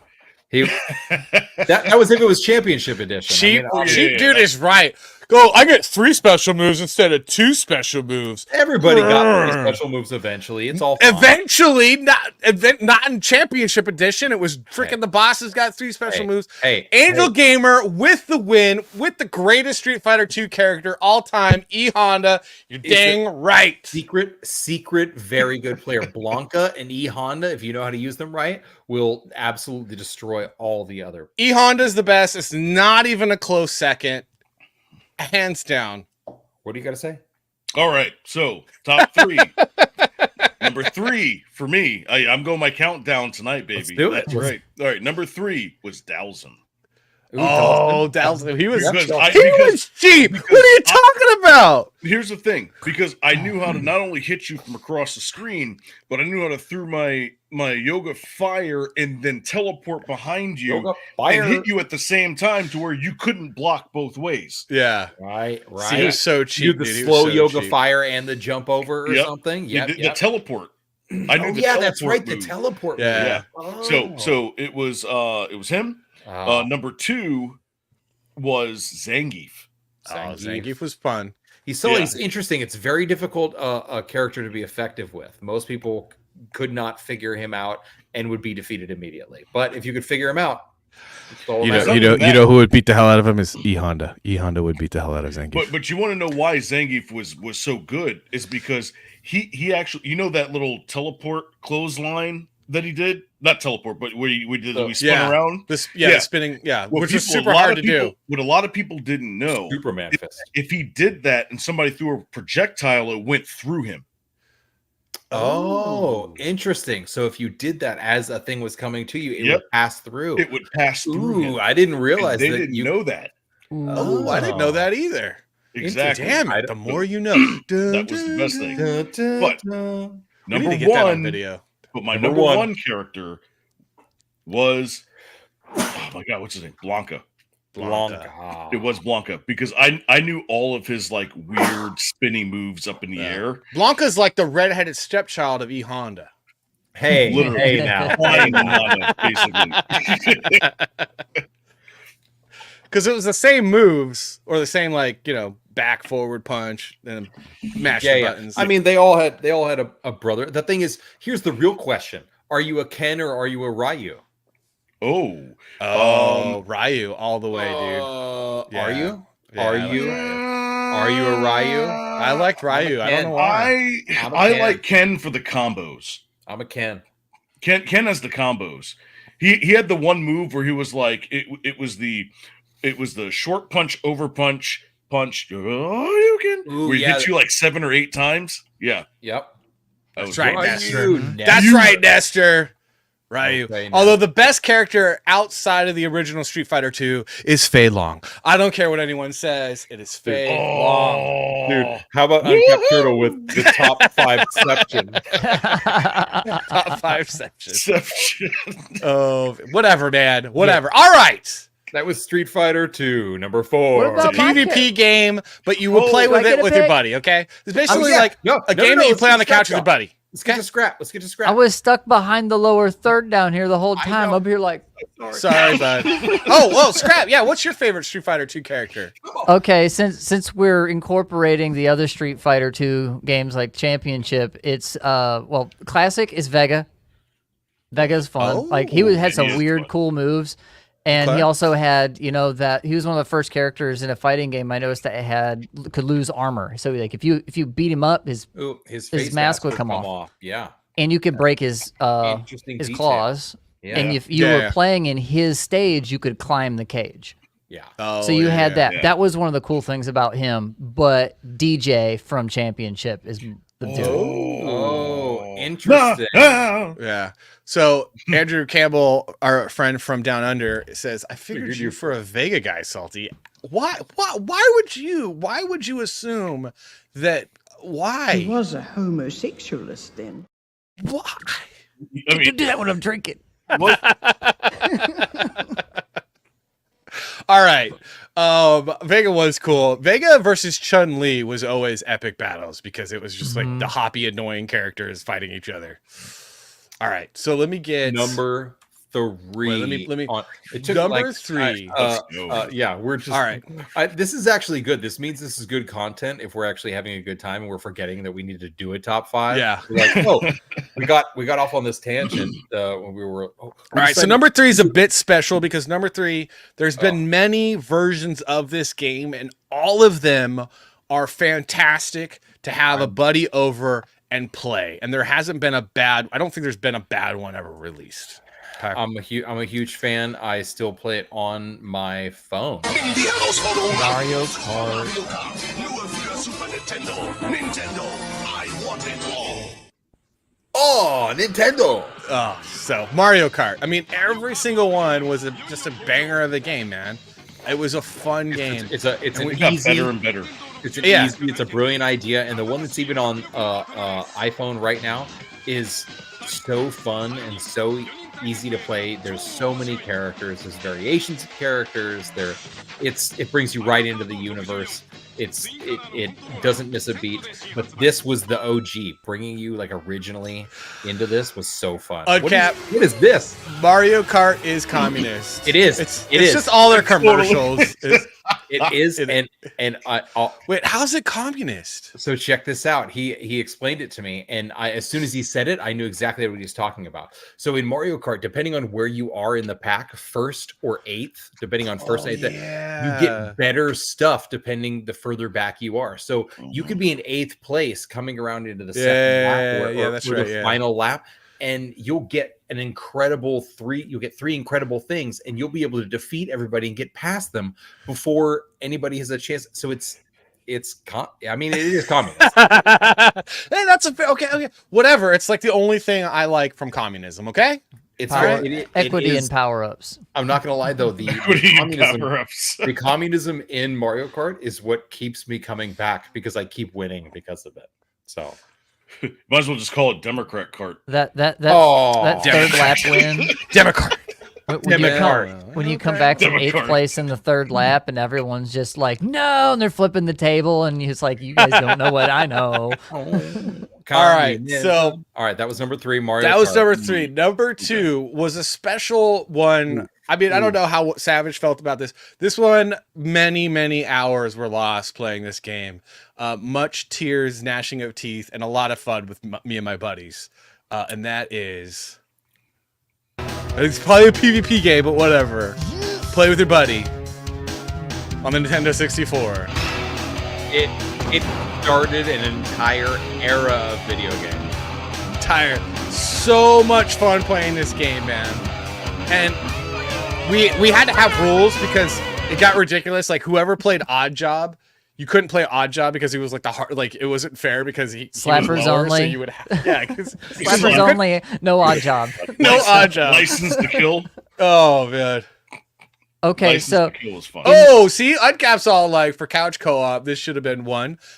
There was heavy debate. But our one is pretty. I think pretty awesome. I'm about to piss everybody off. What's that? Perfect Dark was better. Perfect Dark? Perfect Dark is like when you go from Fallout 3 to New Vegas, and you're like, but 3 had a better story, but Vegas had the quality of life features. Yeah. And that's Did 3 have a better Perfect Dark story, was yeah, it did have better. polished, but I just could not play the game. I could not get into it. I could not get into it. The thing about Perfect Dark is that it had, so basically it was a mirror of GoldenEye, but all the weapons had like secondary features. Did they have a golden gun? No, there was no golden gun in Perfect Dark. No, there wasn't a golden gun. but they also had like their what is not the PP7, but what was the first machine gun that you got in GoldenEye? No, look at this guy. But that machine Quake was awesome, dude. Quake. But with the machine gun, the secondary option was it had lock-on feature. So if you aimed at somebody, you got up to 3 targets, and all you had to do was pull the trigger, and it'd be like, and like you were done. Yeah, RCP-90. The weapon on it was the laptop gun because it was a machine gun that you could throw on the wall. It was proxy. So if you walked by it, it just yeah.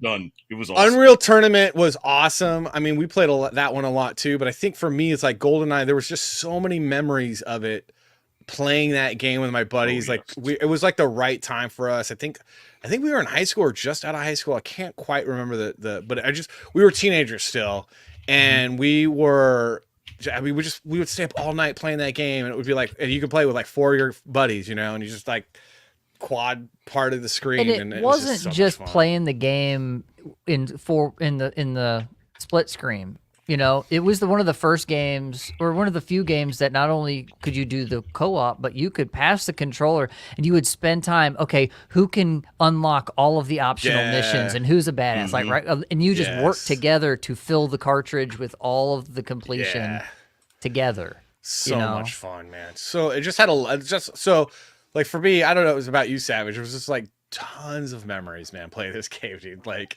oh, it's I didn't have I wasn't like the mastermind behind this game. I didn't like dive into it like super crazy, but it was played, it was in the mix, and every time I see it, my little brothers were into it even a little more than I was. I don't know if I was moving on in the game, or I like was gotten to college at the time, or whatever happened, but I feel like this game, even though I didn't play it a lot, has just this like crazy this place in my heart that every time I see it, that intro, I'm just like, oh, are you ready though? Because we're about to sit down and we're about to have a good time. Like, we're probably gonna have some snacks. Like my dad's probably gonna like give us a 12-pack of sodas, but we're gonna be drinking beers. Okay, you know, it's gonna be a good time. Let's go. Absolutely. Yeah. All right, are you guys ready for another one to disappoint Uncapped Turtle? Is it? Oh, we aim to disappoint Uncapped, don't we? We're gonna disappoint you, Uncapped, and I don't. All right, we're still at the top 5. Coach, are you guys ready? ready? Tell who the PC gamers are in the chat. Yeah. Right. That's top number 1 best game to hang out to play with on the couch with your buddies. Dude, get ready. Oh yes. Yes! That's awesome. Number 2, though. Twisted Metal 2. 2 was good. 2 was probably the better of the 2, but 1 started it all, obviously 1 started it all. 2 was definitely better gameplay. But this game, man, I'll tell you, so much fun, dude. It's the beginning, much like GoldenEye, it's the beginning of an entire generation of games. It's just so great. It was so much fun. So much fun. You know, I played more Vigilante 8 and Vigilante 8 Second Offense than I did Twisted Metal, but Twisted Metal has the soundtrack. Yes, it does. Doesn't it, though? And this is an era of games off the PlayStation where you could take that PlayStation disc and sit it in your 5-disc CD changer and just listen to the soundtracks on repeat. Yes. Like Jet Moto was another one of this era that was like that. There was Jet Moto. All right, dude, Jet Moto was another Jet Moto was fun. Yeah, single track. Number 1. Twisted Metal. I respect it. I don't agree with it, but I respect it. That's the thing about our top 5s, is that we always want to start a conversation with you guys. We saw a lot of good suggestions in there. There's like Madden 93, which is a great. I mean, I played that game a ton. I mean, there's so many games with so many memories attached to them. Tecmo Bowl. This was our top 5, and thank you. That has been.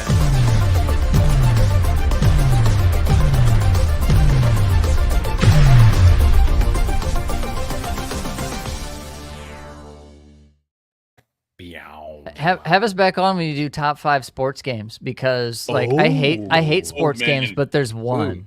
There's one. I wonder what it is. We're writing that down. You'll have to wait. You'll have top to wait and 5. find out. We got to do 2 top 5s when you guys come back, because we got to do wrestlers or WrestleManias or pay-per-views. Yeah, it's something like, wrestling. Like which wrestling video games? No, wrestling video games. Which Royal Rumble? Which Royal Rumble? Oh, which There's so many. And then we can do top 5 best sports games. So my dad, there is a connection aside from me thinking that my father was the Incredible Hulk for a period of time. He actually worked in the wrestling industry for a short period of time as like a promoter. and I found letters because he told me one time, he's like, oh, hey, so I met this guy and I got him into the business. His name's Big John Stud. And I got him in this and that. I'm like, okay, whatever. And he showed me this letter that he found. He's like, oh, hey, here, look at this.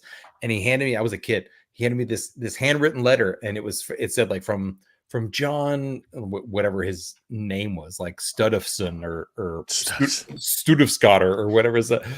And he was like, it was like, hey, Ted, my dad's name's Ted.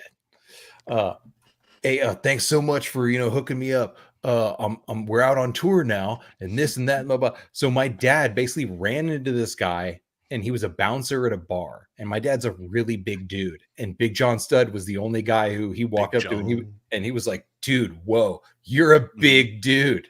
All right. Like, I know some guys who are wrestlers. He knew Classy Freddie Blassie. They were like buddies of his. I have photos of my dad with Peter Maivia, The Rock's grandfather. Oh, wow. And so he connected Big John Stud just with like the promoters, like as the wrestling circuit was getting started in the late 70s, early 80s.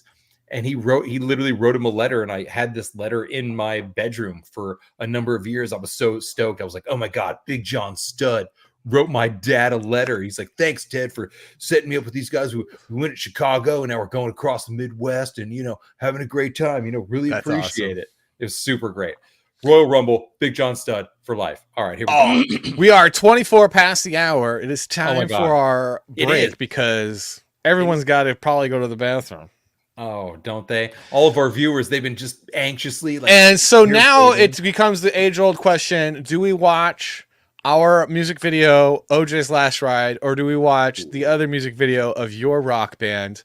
One's in the chat for OJ's Last Ride, two's in the chat for Savage's music video. Let's go. I think that's a rough decision because One's in the chat for OJ's Last Ride, two's in the chat for Savage's music video. Our viewers watched OJ so many times. And my music video is Because we gotta make a new music video. My music video. Scrap Jaws all like I can't do OJ's Last Ride again. We tuned it. All right, there it is, dude. There it is. There's already two. Yes. No, dude, I'm sick of OJ's Last Ride, even though it's a wonderful song, and OJ did do it. The Baron with one. But I think the Baron's gonna get outvoted. All right. I'm not gonna lie though. I do agree with the Baron. Hold on. All right. Let me make sure I have it. All right, it's right here. It's right here somewhere. There you go. Love you large. Roma! Oh, don't shoot. Roman's going back and forth. I had to do it. Number 3. I had to do it. I had to break the tie.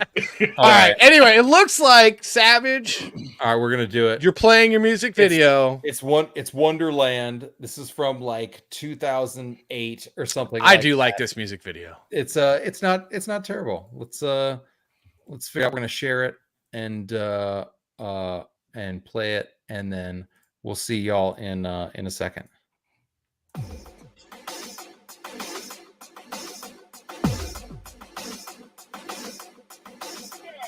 It all begins with repetition. Needles moving to the on position. Scraping glass as if it was a tradition. Leaving us with this chronic affliction. This break, this breathe. This time to be on this evolution. This breathe, creates this breathe. On this time to be on this evolution. Dragon burns with the flame of addiction, twisting minds into every position. No explanation for my current condition. The heavens open when we make the incision. Now this could be the last time we will see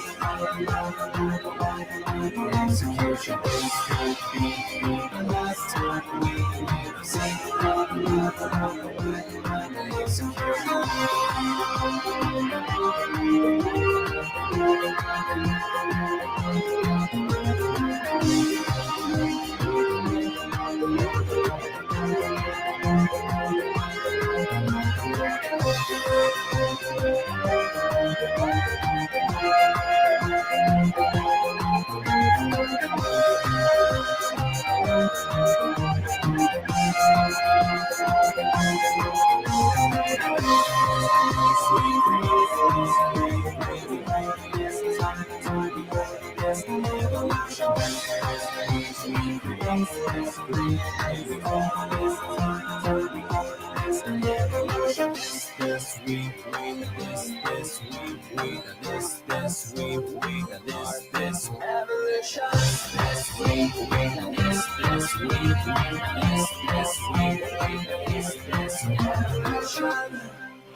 And there we are.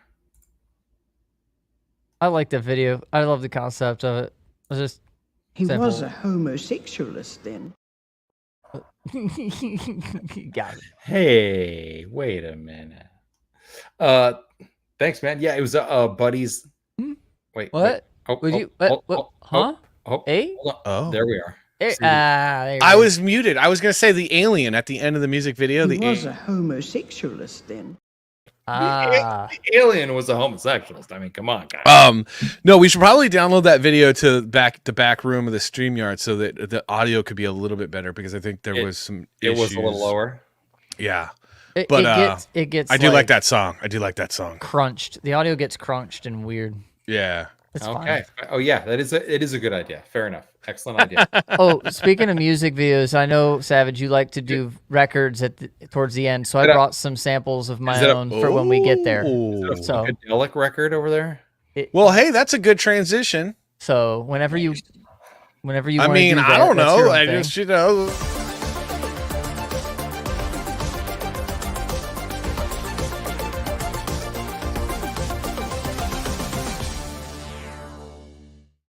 The perfect way to start the second half of the show is just There to we go right go. into it. And you know, get pulled off of YouTube for playing some music.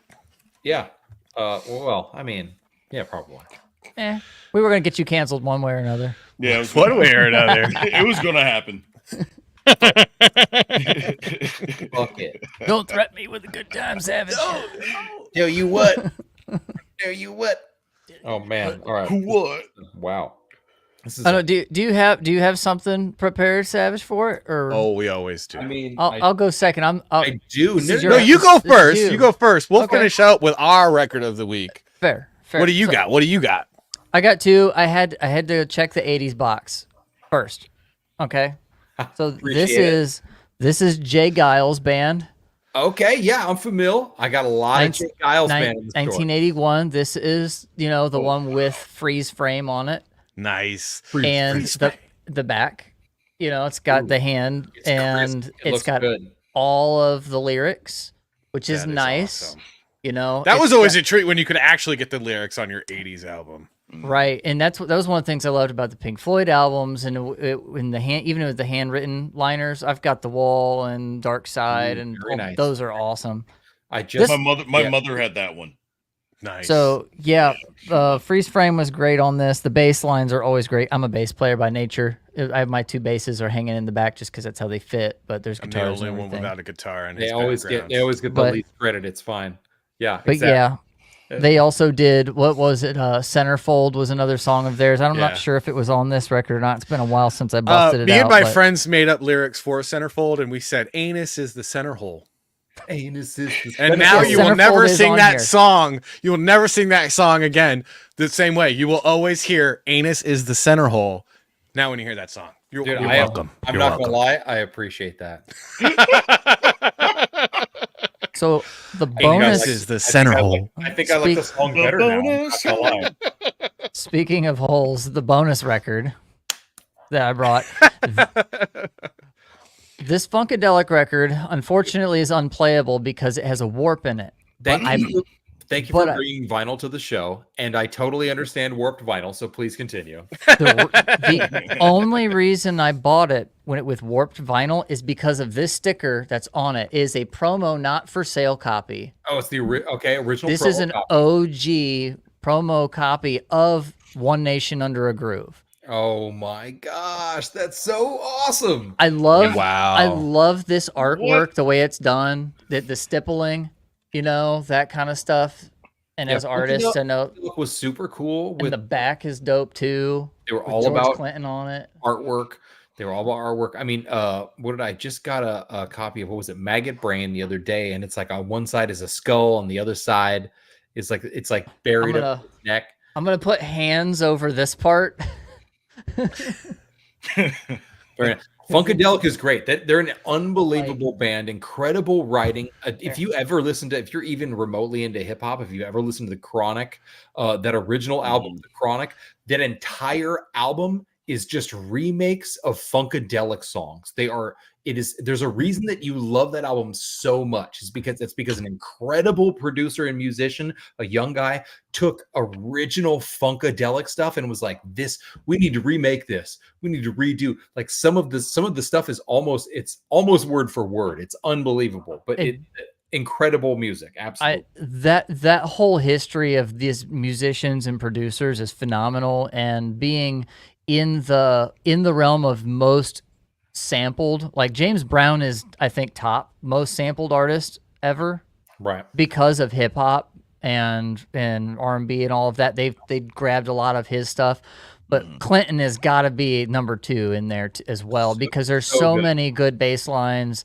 and hooks and stuff that were redone later. Just is great. It's just good stuff. And even if not sampled, just like straight up, like they just took a they just took a medley, they just took a hook, they took sometimes just like a whole like thing like Dr. Dre did, and everyone was like, nah, this is for the culture, like this is fine. G-funk. Right. This is good. Gangster funk.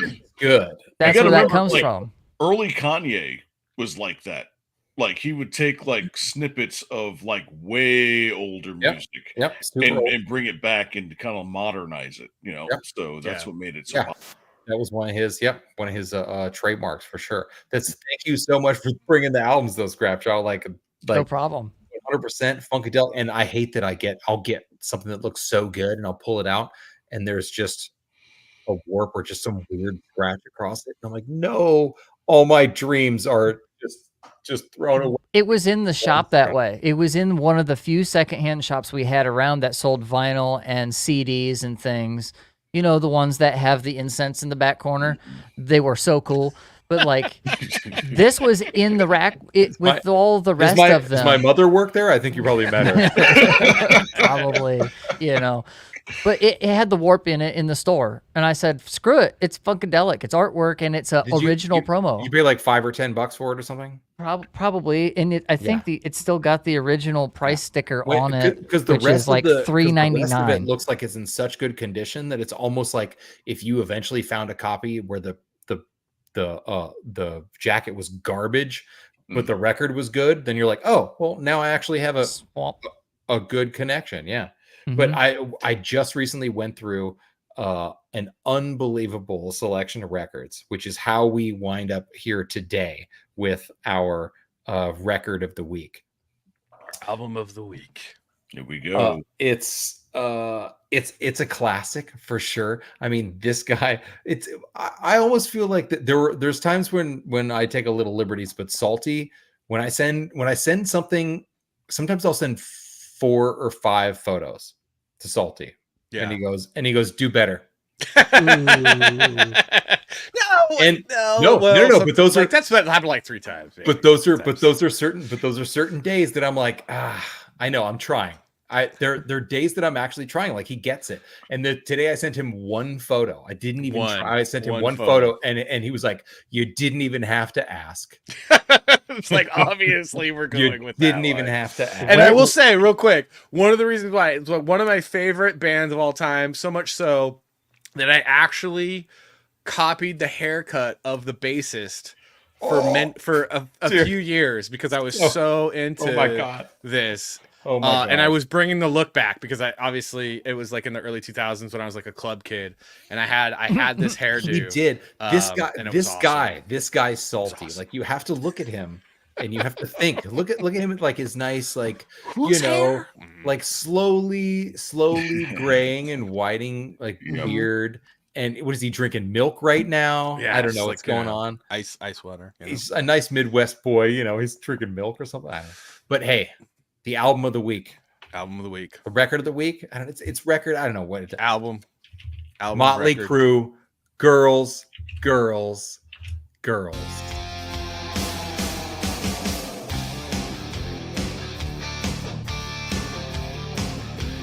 Oh yeah, my we're God, totally gonna get in trouble. We're getting in trouble. But I mean, if we were on Rumble right now, we would just listen to the whole freaking song. You've got my soul right now. That bass dude. run, that dude, it is all so good. So this album, not only is this album unbelievable, but Andrew Campbell says, "Thanks, guys. I'm pregnant now." Well, you're welcome. That's what we do here. It's a Is show. Question is smoking in the boys' room on that one? No, that's not this bit. What are you talking about? That's Smoking in the also boys' room? not No. Motley Crue.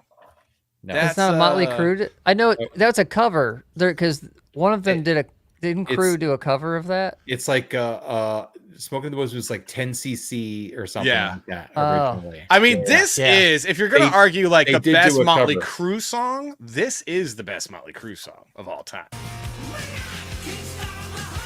Dude, it is. You can't. Yeah.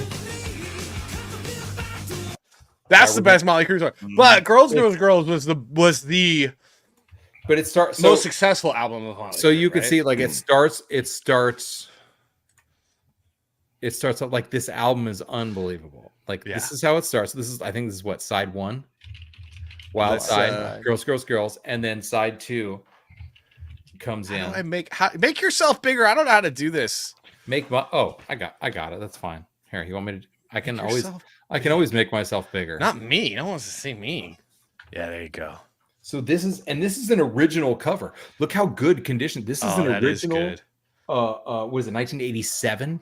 Look at that hair. That's wild. Oh, what, dude? Smoking in the Boys' Room was Motley Crue. That is correct. Mm-hmm. The original, though. The original, yes, that is Motley Crue. That is correct. Our resident fact checker, the Baron, has let me know. I don't know. That is true. But look at the back. Oh. Okay, so the back is like them sneaking. Oh, they're pissing outside the back of the strip club, right? Because that's where they parked.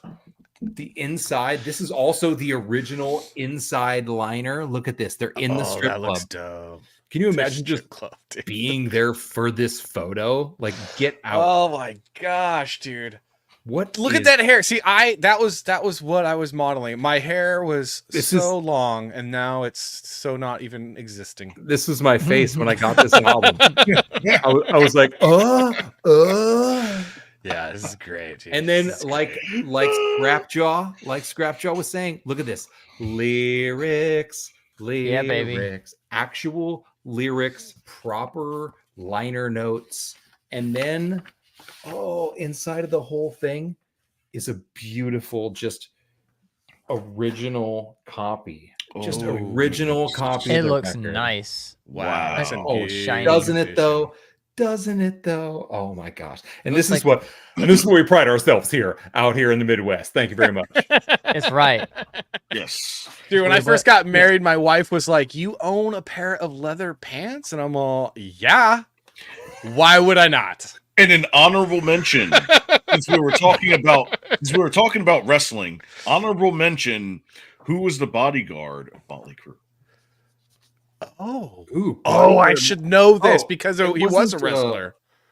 He ended up becoming a wrestler, right? Yeah. Wait. It He was wasn't. Trish Stratus's what's- boyfriend, first one. It wasn't Diesel. Oh, the Baron again coming through. You are right, Savage. Smoking in the boys' room. Brownsville. Wait. Brownsville Station? Brownsville Station. Yeah. Yeah. Okay. 1973. Yeah. I knew it yeah. was a cover of an older song. Crew But- did it. But their Brownsville version's Station's amazing. awesome. Their version's amazing, nonetheless. I don't know Mhm. why. Okay, I gotta get myself off here. What is going on? Okay, there we go. See, Yikes. things I learned because, you know. I shouldn't be that large too long. Look, Okay. the important thing about Motley Crue wasn't necessarily the music. Look, the It important was thing here is the awesomeness of just being able to wear women's makeup, have lady hair, and still be more manly than any left-wing man today. That's right, Uncapped Turtle. Look, I'm voting for a Happening guy in Cologne is who happening gets in- accused of wearing guy liner all the time, all right? JD Vance. He's from You my are? state. Nice. Remember was the like, look? Scrapjaw, you don't look like you wear a guy liner. What are you talking No. about? Guy liner. I said I'm voting for a guy.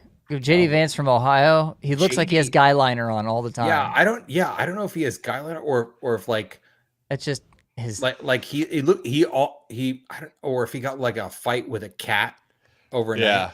It's Oh. like he's just got these little soft punches. He's got like the smallest black eyes ever. Am I the only one though that feels like JD Vance just got hand transplants and he doesn't quite know what to do with them yet? Because he's Hey. always like, He's like, hey guys, he's like, he's like, he walks around and it's like he doesn't know how to use hands. He's like, what are these things attached to my arm? And then the way he waves, he's all like, it's a little, and I'm like, whoa, buddy, whoa, Hold on. whoa, like hey. there's someone Hey. inside controlling. It's like reel it in. I Okay. like Good old you. I like 5-year war you. on this.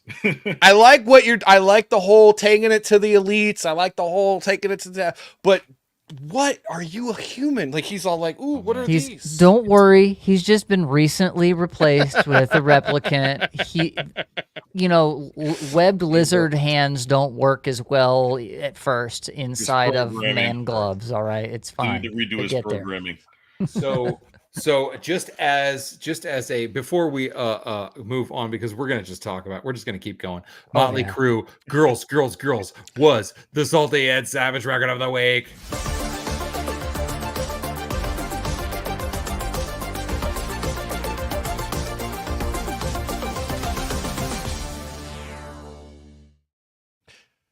Yes. Nice. And thanks again to Uncapped Turtle for that ridiculous. And what was Motley Crue's favorite drink?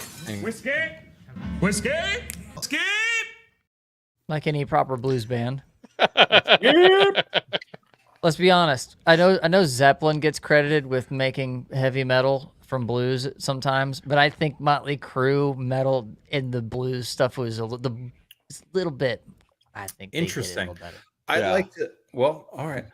That's me. Also, because of the music mention, Scrap, I'd love to shout out to your first of all your like flannel vest. Like awesome. Okay. My I Stevie- didn't know I could Ray still do Vaughan. that. But your Stevie Ray Vaughan shirt is what I was getting to. Because as of recent, I just acquired like an old school Stevie Ray Vaughan Texas Flood album, and it brought the Texas Flood back in me, because there's that album just has notes and moments on it that are unlike anything else. And aside from you bringing the additional records, I appreciate your very progressive attire, and the Stevie Ray Vaughan shirt is 100% like just tugging at the heartstrings. Absolutely love it. He's probably the guitar player that got me interested in music first. We could sit and talk music forever in a day, We could. but yes, growing up, this is actually a tour shirt that was my mother's. It And looks tattered and nice. awesome. It's not tattered. It's in good shape. It's just very thin. And so I only bring it out once in a while. And Is it tonight I was like, soft? it is soft? very Oh my God. soft. It's It's almost soft. like Look, you want to see it's almost the like we're looking through him. That's the best. Oh, can we see your nips? I don't want to see your nips. Wow. Oh, that's Double dope. down. That's cool. So yeah. all right. So I did actually see Stevie Ray Vaughan once when I was young at the San Francisco Blues Festival. My mother used to take me to my mother, the old what I met Nikki wasn't nice. Oh my god, what's going on? Oh my god, what's happening in the chat? All right, tear up a little bit. All right, we're sorry, Savage. I didn't mean to. No, that's fine. Stevie Vaughn, unbelievable. I just wanted to give Scrapjaw a shout because I did notice the shirt and I wanted to appreciate it, and also, and then at the same time, I was like, is he wearing like a flannel vest? Like, did he just like rip the sleeves off a flannel vest? Scrapjaw is like, can you do that? I'm gonna start doing that. Just so like my lady's gonna be Scrapjaw is trying to make America 80s again. You know, everyone needs to try to make America 80s again. There's a couple ways that you can make America 80s again. Number one, you play awesome albums like Girls, Girls, Girls. Number two, you dress like Scrapjaw. Number three, you vote for Donald Trump. And number four, you buy this t-shirt. Okay? Make America 80s again. That lovely. Let's go. Lovely. Go. I must give that's one. Right, baby. Savage is all disavow. Number three. Don't care. I'm right. as long as we're buying this t-shirt, I'm totally for it. Like as long as everyone's buying the t-shirt. Whatever. Just keep buying our t-shirts. All right. So I'm not gonna lie though, like make America 80s again, like absolutely. Like I want before we get to the from one side of town to the other, you know, and like maybe be like, you know, asked to buy marijuana, but I don't want to. Maybe not. Maybe later. Smoking marijuana, cigarettes. All right, before we get to the really good news that we're going to finish the show with, because it's exciting news and we're excited. I hope you're excited. I wanted to talk about, I thought this was interesting. And I just want to see what like everyone's take is, what the chat's take is on this. So there's a new movie poster for, there's a play that was very, very popular. I actually took my wife to see this play at the Pantages Theater. I think it was a Pantages. Correct me if I'm wrong, wife. It's a Pantagnus. Pantages. It's always, they say it wrong all the time. It's Pantagnus, of course. It's Pantages. It's the Pantages Theater. I don't know who says it that other way, but I took her for our anniversary. It was wicked, and now there's a movie finally dropping. And there was a poster that dropped, and the poster looks like this. Looks great. All right. Done by Linderman and Associates, which is a really, really good poster house, a design firm in Hollywood that does a lot of amazing posters. So I thought this was really good. I think this is, what's her name? She was just on SNL. Ariana Grande. On Ariana Grande. So if this doesn't look familiar, let's just take a quick look. It might look a little, I didn't have it pulled up. Wicked poster play. The original poster, is that what? So yeah, I was gonna say, so I actually know the guy that designed this original poster. I don't want to look at that. He's bringing it up because I worked with him. I worked with him. Hey Jamie, bring that up for us. At an agency. Sorry. Hey Jamie, bring that up for us. How do you internet? So this was the original poster. I knew the guy that actually did this poster, and this was just a great poster. Dude, so this is the poster for the play. All right. Well, that's the right? Okay. This is the original, right? So very good. There's super simple. There's been some fans that are excited about the movie, and they're like, oh, they took the original poster and they did something, and it really made the actress quite angry. So let's take a look. Sorry, I'm setting this up terrible. I'm horrible at this. Right. You should. I do this all the time. All the time on my show, where I'm saying, "Oh, I should have had this pulled up. I should have had this." All right, so Cynthia Erivo, which is the lady that plays the witch, Erivo, is that how you say her name, Erivo? So she plays the witch, the bad witch, the green lady. She is reacting to the viral edits of the Wicked posters. So these viral edits, this doesn't come from the studio, this doesn't come from one of the agencies. And so one of the things that she's upset about is like, this is the poster that we saw. And then so fans are like kind of recreating the original Broadway poster to kind of like, make it look exactly the same. Except the alterations look like maybe a little change of the lip color. They cover her eyes and maybe give her more of a sinister grin. And more contrast with the background. So they do more green on the background. So they're giving a little, and they're trying to darken the hat. So it's a little bit more of an, like that. It's more, there's more contrast. It's more like almost illustrated. they're just I think honestly it's just fans kind of like doing their own thing, because people do this, and I mean that original poster is so iconic that they were just kind of recreating it. Because here it's like I kind of wish they'd had more of a color background where it kind of paid a little, instead of this like kind of whatever sky. Like I think the sky should have been brighter. You have like a really hard shadow, so it almost feels like a screen and it's not the sky anymore, which I think was a mistake on the see how it's almost like they got like a drop shadow for them, which I don't think is working. So whatever. So she's super offended apparently. I think that super offended. Uncapped brings up a very good point. Like the sly smile of the original poster. Like that was kind of, her eyes were, you couldn't see her eyes, but the whole point was that there was a sly smile. Like that was the point. Yeah. Well, yeah. So she's not, this is the wildest, most offensive thing I've seen. Offensive thing I've seen. Equal to that awful AI of us fighting. So that apparently there was an AI of them fighting. I didn't see that.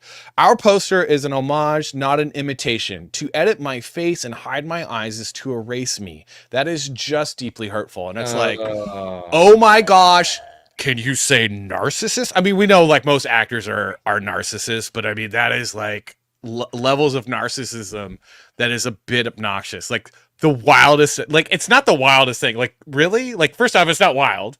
Like it's, First off, it's not wild. First off, let me go ahead and talk. It's not wild. It's not wild. First off, it's not wild. But I mean, no, I mean it's 100% the Uncapped nailed it on on the head. Like it's the whole point. Like I get it's an homage, but if it's an homage, then they need to have that smirk, because the smirk, there's something there that's the story. That's kind of the story. The mood is different. If it's an homage, then why is the whole movie? Then maybe the whole movie's different. Maybe that's the point. Maybe the movie's terrible now, because let's be honest, this character should be Idina Menzel anyways. I don't know why it's not. Okay, she is so good. Jeez, that girl. Okay, jeez. I'm sorry. I mean, I'm sorry. You guys are all gonna walk away from this conversation, and you're gonna wonder. He was a homosexualist then. Because I do like musicals, okay? And I enjoyed Wicked with my wife, and Idina Menzel is I can't remember, Elphaba, whatever, Elphaba or blah, blah. Douche chill. I did see the original too with my wife, because like I said, I'll watch them with her. She wants me to sit down and watch them. I'll watch them. And it was fine. Like the Wizard of Oz kind of the Wizard of Stop. I mean, I can't talk either. I stood up now. I can't even. But if you pull that back up, and you can see her face at the side by side, she's in without her with the way they made it look like the original poster is great, because the one where she's all revealed, she has this angry condescension, like she's just it's very abrasive, instead of being this like sexy sly, I want to I'm gonna get my way, because there's a character arc there that's missing, and it's this that's missing in that poster. That's missing in that poster. I'm gonna say it. I'm just gonna say it. She's not playing a character. She's playing the proud black woman. That's what that face looks like to me. Yes. You know what? That yeah, and this whole thing made me think of this video, and so I had to dig up and find this video. I'll give you a little test. Look around this room right now and notice everything you can see that's brown, okay? Everything you can find, it's a test. Look all around, both sides of you, anything you see that's brown. People at home, look at that in your own room. What you see is brown. Okay, close your eyes. Okay. Tell me everything you just saw that was red. Now, obviously, you saw a lot more brown, didn't you? Yeah. Why? Because you're looking for it. Open your eyes, now look for red. Look for red anywhere you can find red, any place you can find red. Okay. Okay? Did you find more red this time? How come? Because I was looking for red. That's right. Once you develop a belief, you find what supports it. So watch this. You will find stuff that's not even there in order to be successful. You will find stuff that's not even there in order to be offended. You will find, so that this video, it just made me think of this video, because it's the power of the mind. So he's saying you will find stuff to be successful. So if you have a positive mindset, if you start looking and seeking positive things, you will find those things. If you start looking to be offended, you're going to just like a fan recreating the poster to look like the original Broadway poster is all of a sudden offensive to you because you're looking to be offended. It's part of that like snatching of the mantle. It's my turn. Kind of like thing, well, it's just walking around with fish and chips on her shoulder. She's just walking around. And who are we? And who am I? And who am I to tell anyone like what to not be offended about? But also at the same time, it's like you're literally when you're talking about a specific piece of art, and then they're like, "Oh no, I'm offended," because it's like, are you not allowing for the interpretation? Are you not allowing for the homage? It's like, look at this post. Look at the poster. Look at this poster. Look at your face, because you got a fucking butterface on. I don't know what's going on. You got a fucking you look like you smelled some. You got a face like you smelled some piss. Like it's like, did you just shart in your pants a little bit? Because that's what you look like. Like make a look where it just happens. But at the same time, we haven't seen this, and maybe there's like some special crazy twist on this particular version that throws a little stank on the biscuit. Like I don't know, but the face it's so different that it's like, oh, I just threw a little smirk on her and gave her to make it look like the thing, and she's like, absolutely not. This is unacceptable. Is it? Oh my gosh! What were you gonna say, AK? No. It was almost like that video you showed us before the show. With the flags. Which one did I show with the flags? Oh, the Greek, where the chick tearing up the Greek restaurant. Remember that? Should I pull that one up real quick? Oh my gosh, dude, guys.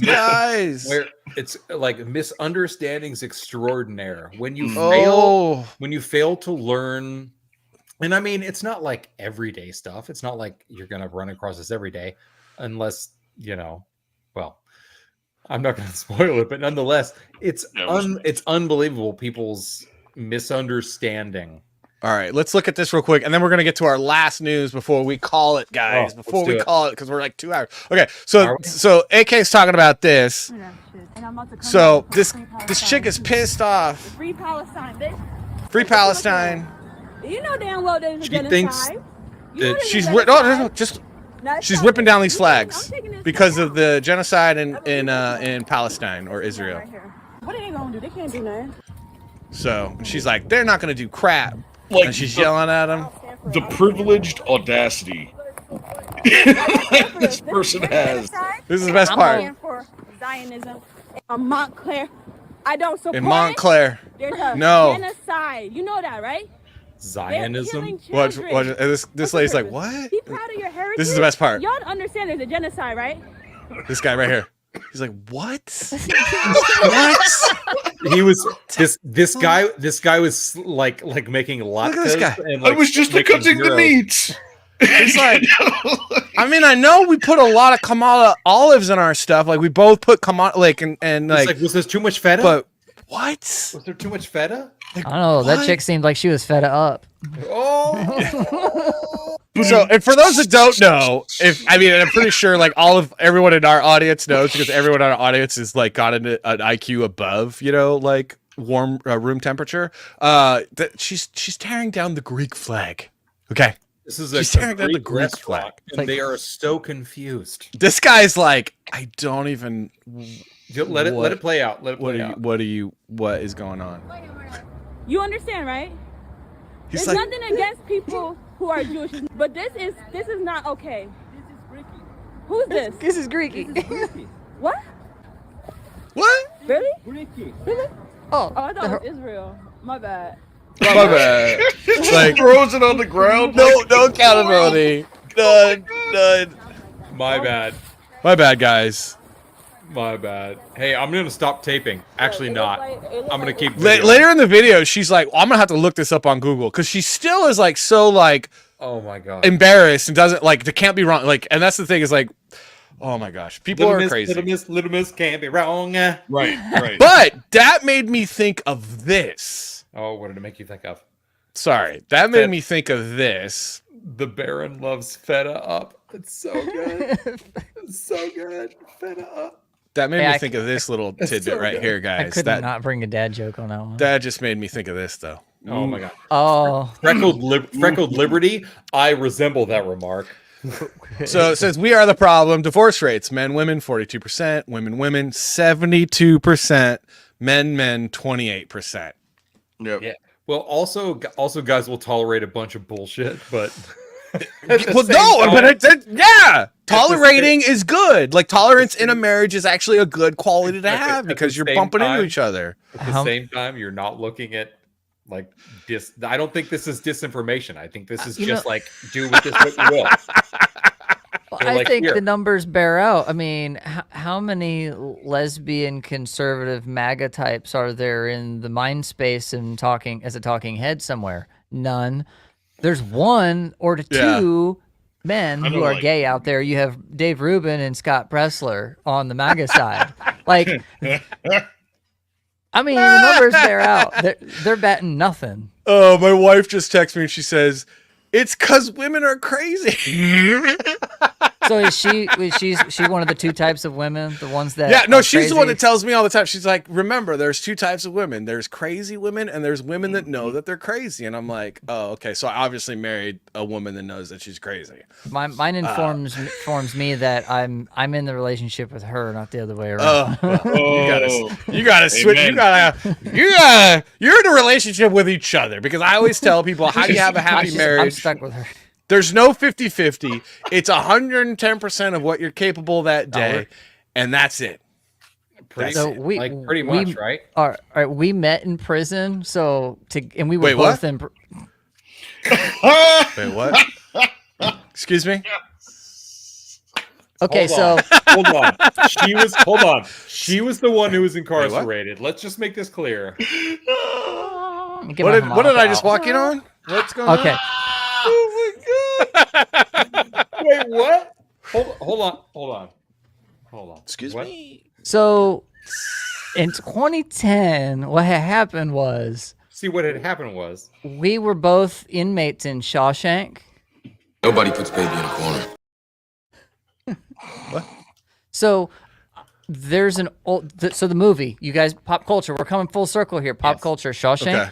I live in the town where that prison is. Okay. That was where it was filmed. This is October, Halloween.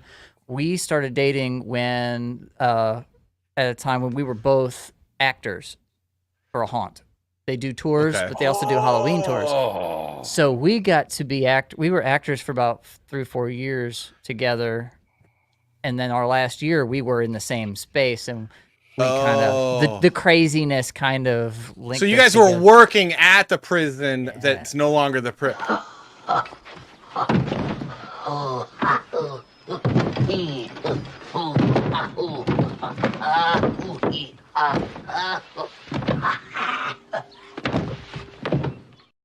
That's how the story started. What a dick. Working. I was like, "What? Excuse me?" So there you go. I was so confused for a second. I was I'm very like, oh my confused. god, wait a minute. This story just turned. There you go. Hold on. Yeah. Like we gotta go live for another hour. Hold on, I was Scrap. like, Scrap, what is on your hat? Is that an axe? What is that? Is it like an axe throwing thing? "It's an axe throwing league. What it's World Axe Throwing League." oh my god. Wow. There's a place downtown. Are you part of it? Like you No, I bought the hat on my birthday in Did like you- 2019 did or you was wear it? that because you know I would see it and love it? Yes.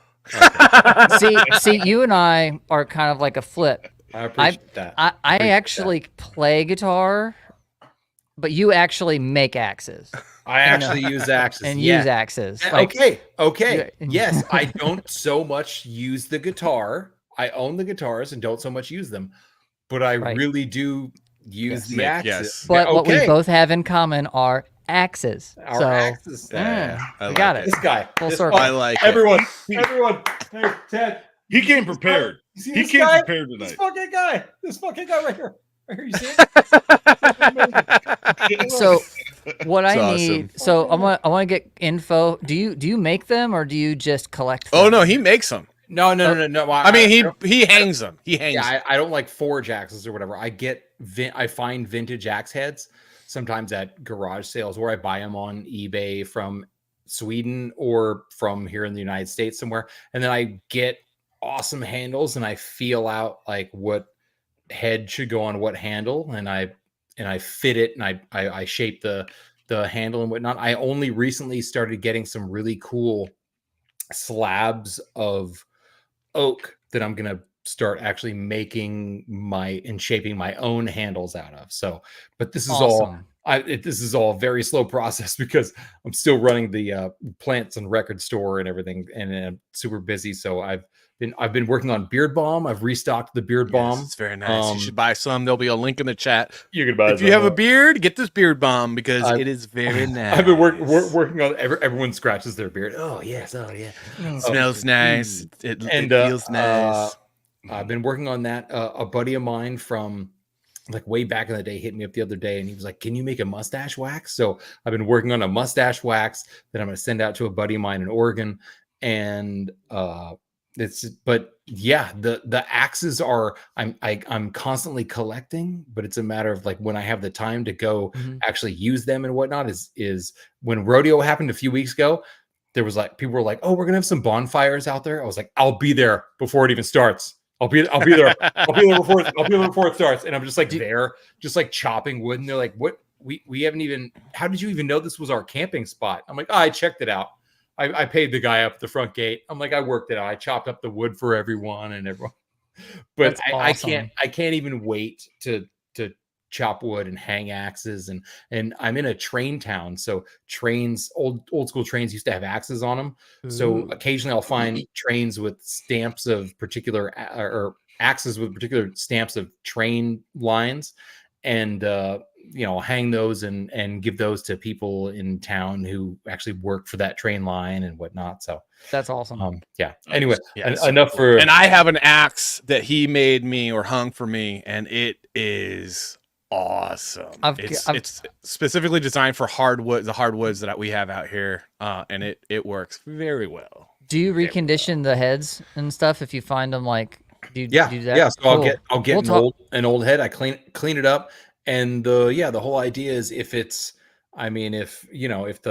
bit isn't biting, I'll put like an actual bastard file on it, and I'll sit there and scrape some steel off, and then sharpen it up and get a stone on it or whatever is necessary. I like to leave a lot of patina. I don't like to leave rust, but I like to leave a lot of patina. An axe should, an axe is a working tool, and it should look, and a lot of the patina kind of protects the old school steel. And it's the idea is that's not what patina did in my school. Wait, what? Oh, hey, she was a nice girl. She was a nice girl. But we'll talk later. We'll talk more axes. Yeah, we definitely will. All right. So let's get to our last bit of news, Savage, because it's our favorite news. Everyone knows we'll be not surprised when we start announcing this news, and we're very excited for. We're very excited for this. Where is it at? Do you have the story? Is it this? I'm excited for it. Are you excited for it? Is it that the Oscar host search is on and Deadpool and Wolverine are in the mix? Like, what? This has to happen. Number one, okay, I haven't watched the Oscars since can't remember when. Probably when I was still working in Hollywood years ago, and we would do betting on it. So we would fill out kind of like March Madness. We would fill out our picks for what was what, and then win a pool. And I could never win because you can never predict the Academy, because they are the collection of weirdos and odd people that vote on these films. However, I might want to watch this, or at least clips from it, probably just clips from it the next day, if those two hosts. Yes. If so those two hosts. The Oscar hunt is on, and a reliable source tells Deadline which Deadline is a reliable source. So Ryan Reynolds and Hugh Jackman are in the mix. The plan would be to include them as part of the star ensemble of rotating hosts, or in pairs doing a portion of the show, blah, blah, blah. Now, they've done a number of on and offs of these kind of things over the years, where they'll have, a a couple of acts like, go back and forth and bounce only over recent years, but I feel like they're really missing if they don't let these guys run the show. They are missing an opportunity. Huge opportunity. One is because Hugh Jackman already does live shows on his own, so I'm sure that's, and then the two of them together, their comedic timing is so good. I don't know. What do you guys think? What do you think, AK? I mean, they have to come out in character, at least in the beginning. At least once. At least once they have to come out in character, and it has to be a 5-minute long skit where it's just like a bunch of shenanigans.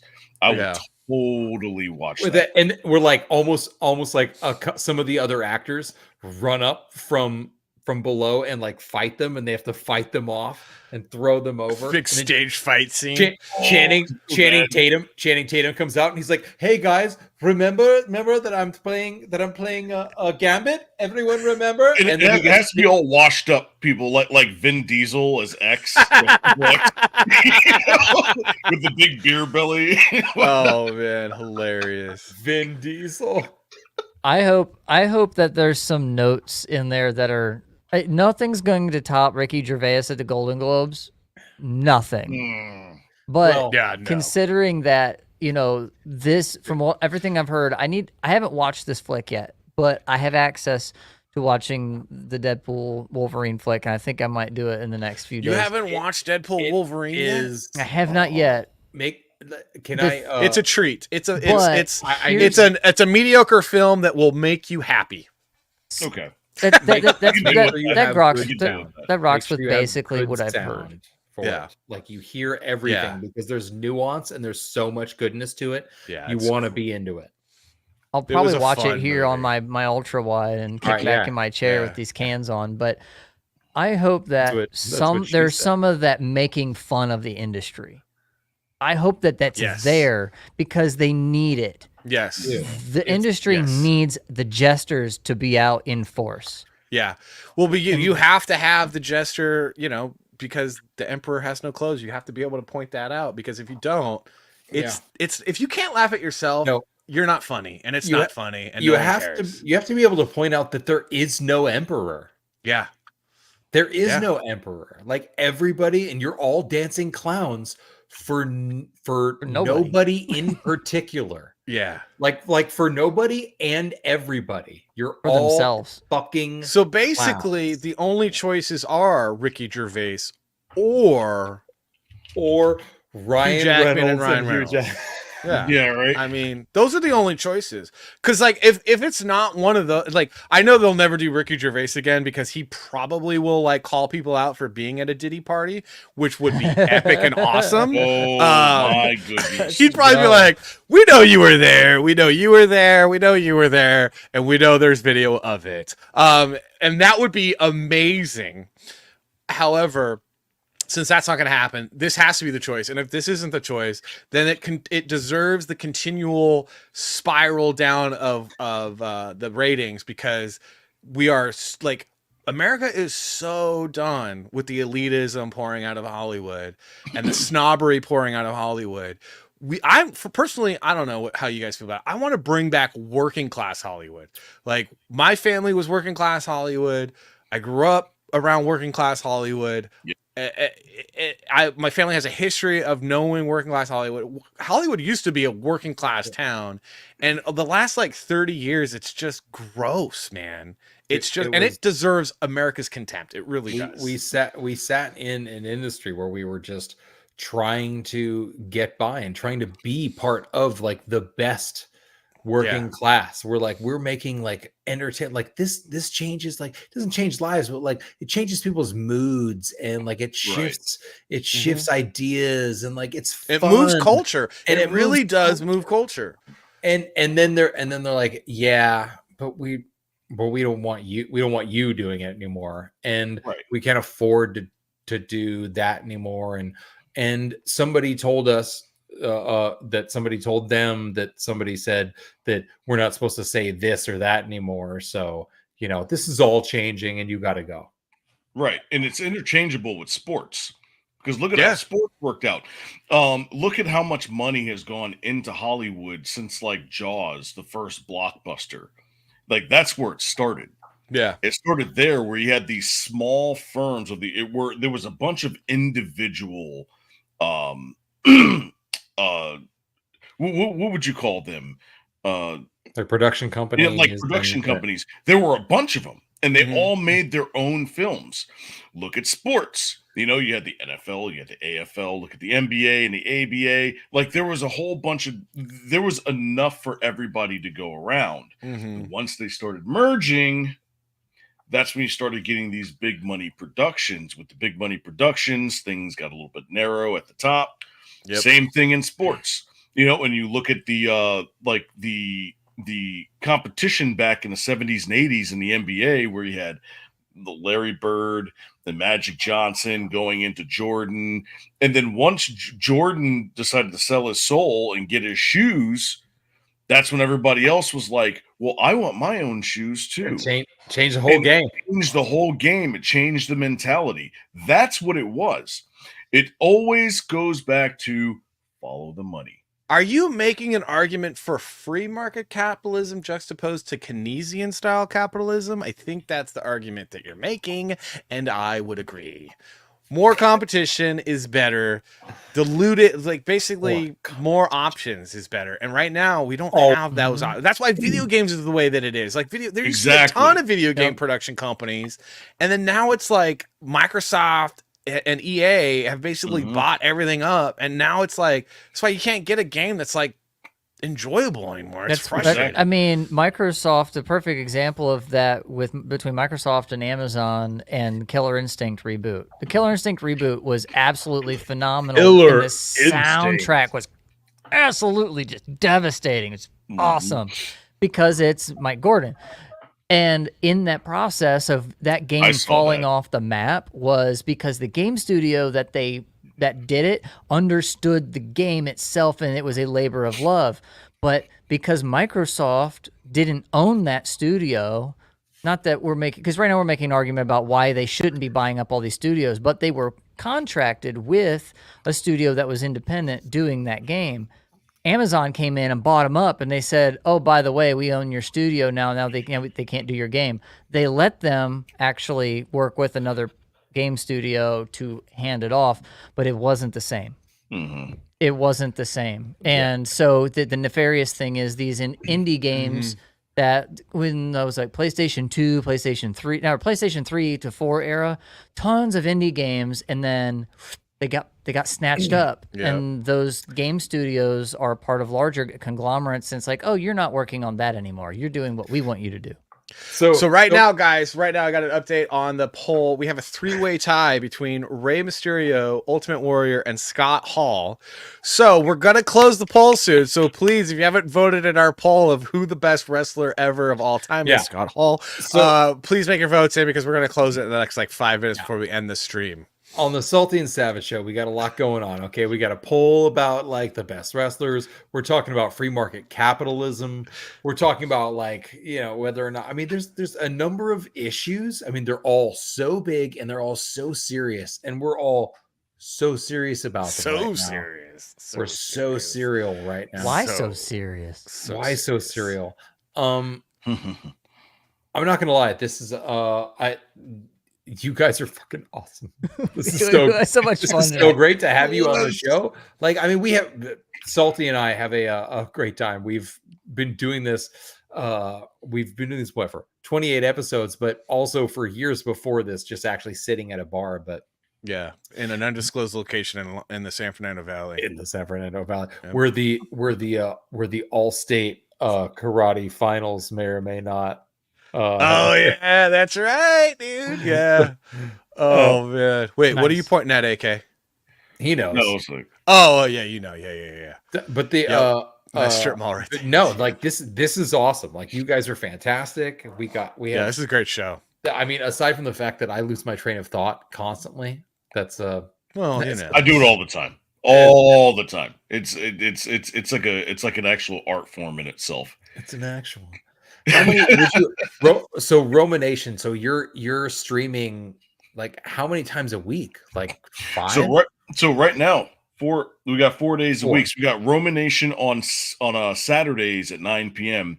and then we've got Sunset Rants Monday, Wednesday, and Friday for now. Not next week, but the week after, we go to 5 days a week. Oh, wow. Okay. So we're expanding. Dang, dude. Roma Nation's expanding. Wow. Yep. Dude, you got that. Guys make us look like lazy bastards for like one night a week, and we barely can get that going. So lazy. I'm like, I got a real job that doesn't pay me anything. What's going on? You guys have you have the balance. The two of you doing it at the scale you're at is great. It really, your guys' visibility versus ours is not much different out there. Yeah. Right? It's been fun. We just have more people on the back end. I mean, that's it. It's literally it. It's always fun, like whether there's 400 people like one night or one night we had 400 people watching, or 20 people on Most nights one it's night. 20 Like people. we're always here though. It is fun, and yeah, because we're like, no, we need something to talk about, and I don't know, it gives you. It's not like I need to focus on something like extra throughout the week because I got plenty of other shit to do, just like this guy does. I mean, he's putting out ridiculous comic books. I am putting out I should plug my comic book. Comic books yet?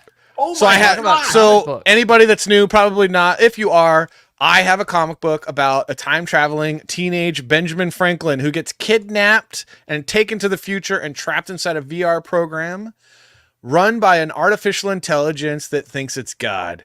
And it is a bit social commentary on our current situation with social media and technology and the theft happening with your intellect and your mind, and also liberty and all the like. It's fun, though. It's an adventure. It's a bit of Doctor Who meets AMC's Turn, but like whimsical Doctor Who, not woke Doctor Who. Meets Girls by Motley Crue, record of the week at Salty and Savage Show. Yeah, sure, because Ben Franklin.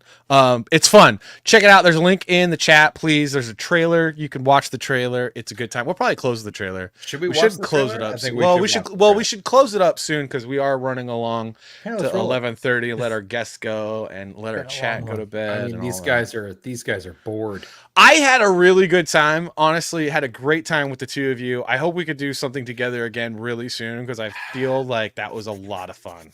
I feel like we got some ideas. We got a lot of ideas for the next couple of shows. I know, dude. You guys went into wrestling and video games, and I was like, I'm there. Well, I think it's for kindred spirits, and so it just made for a really fun time for me. Yeah. I mean, I'm glad to hear that you guys had a good time too. Yeah, I think we're just breaking the ice and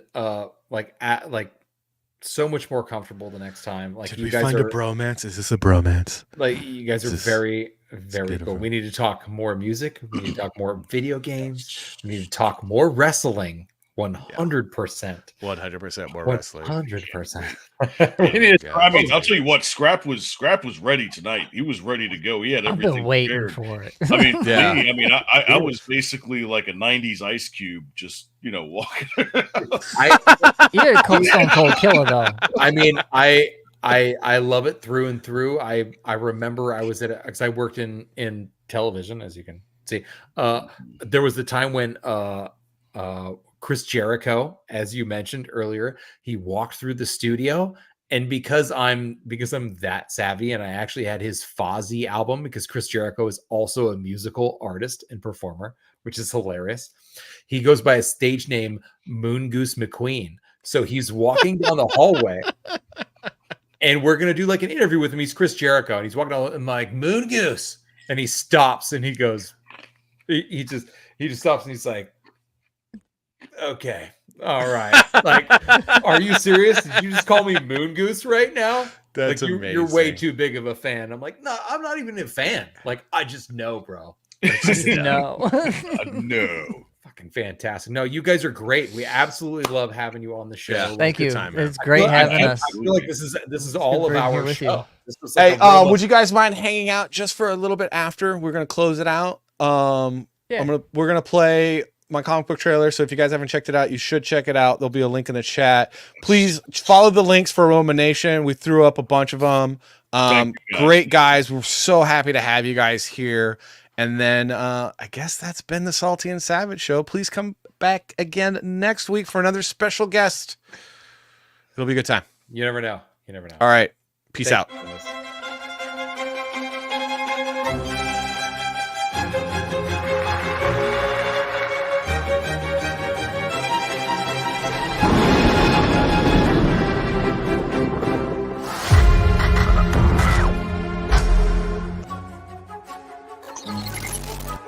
Thank you.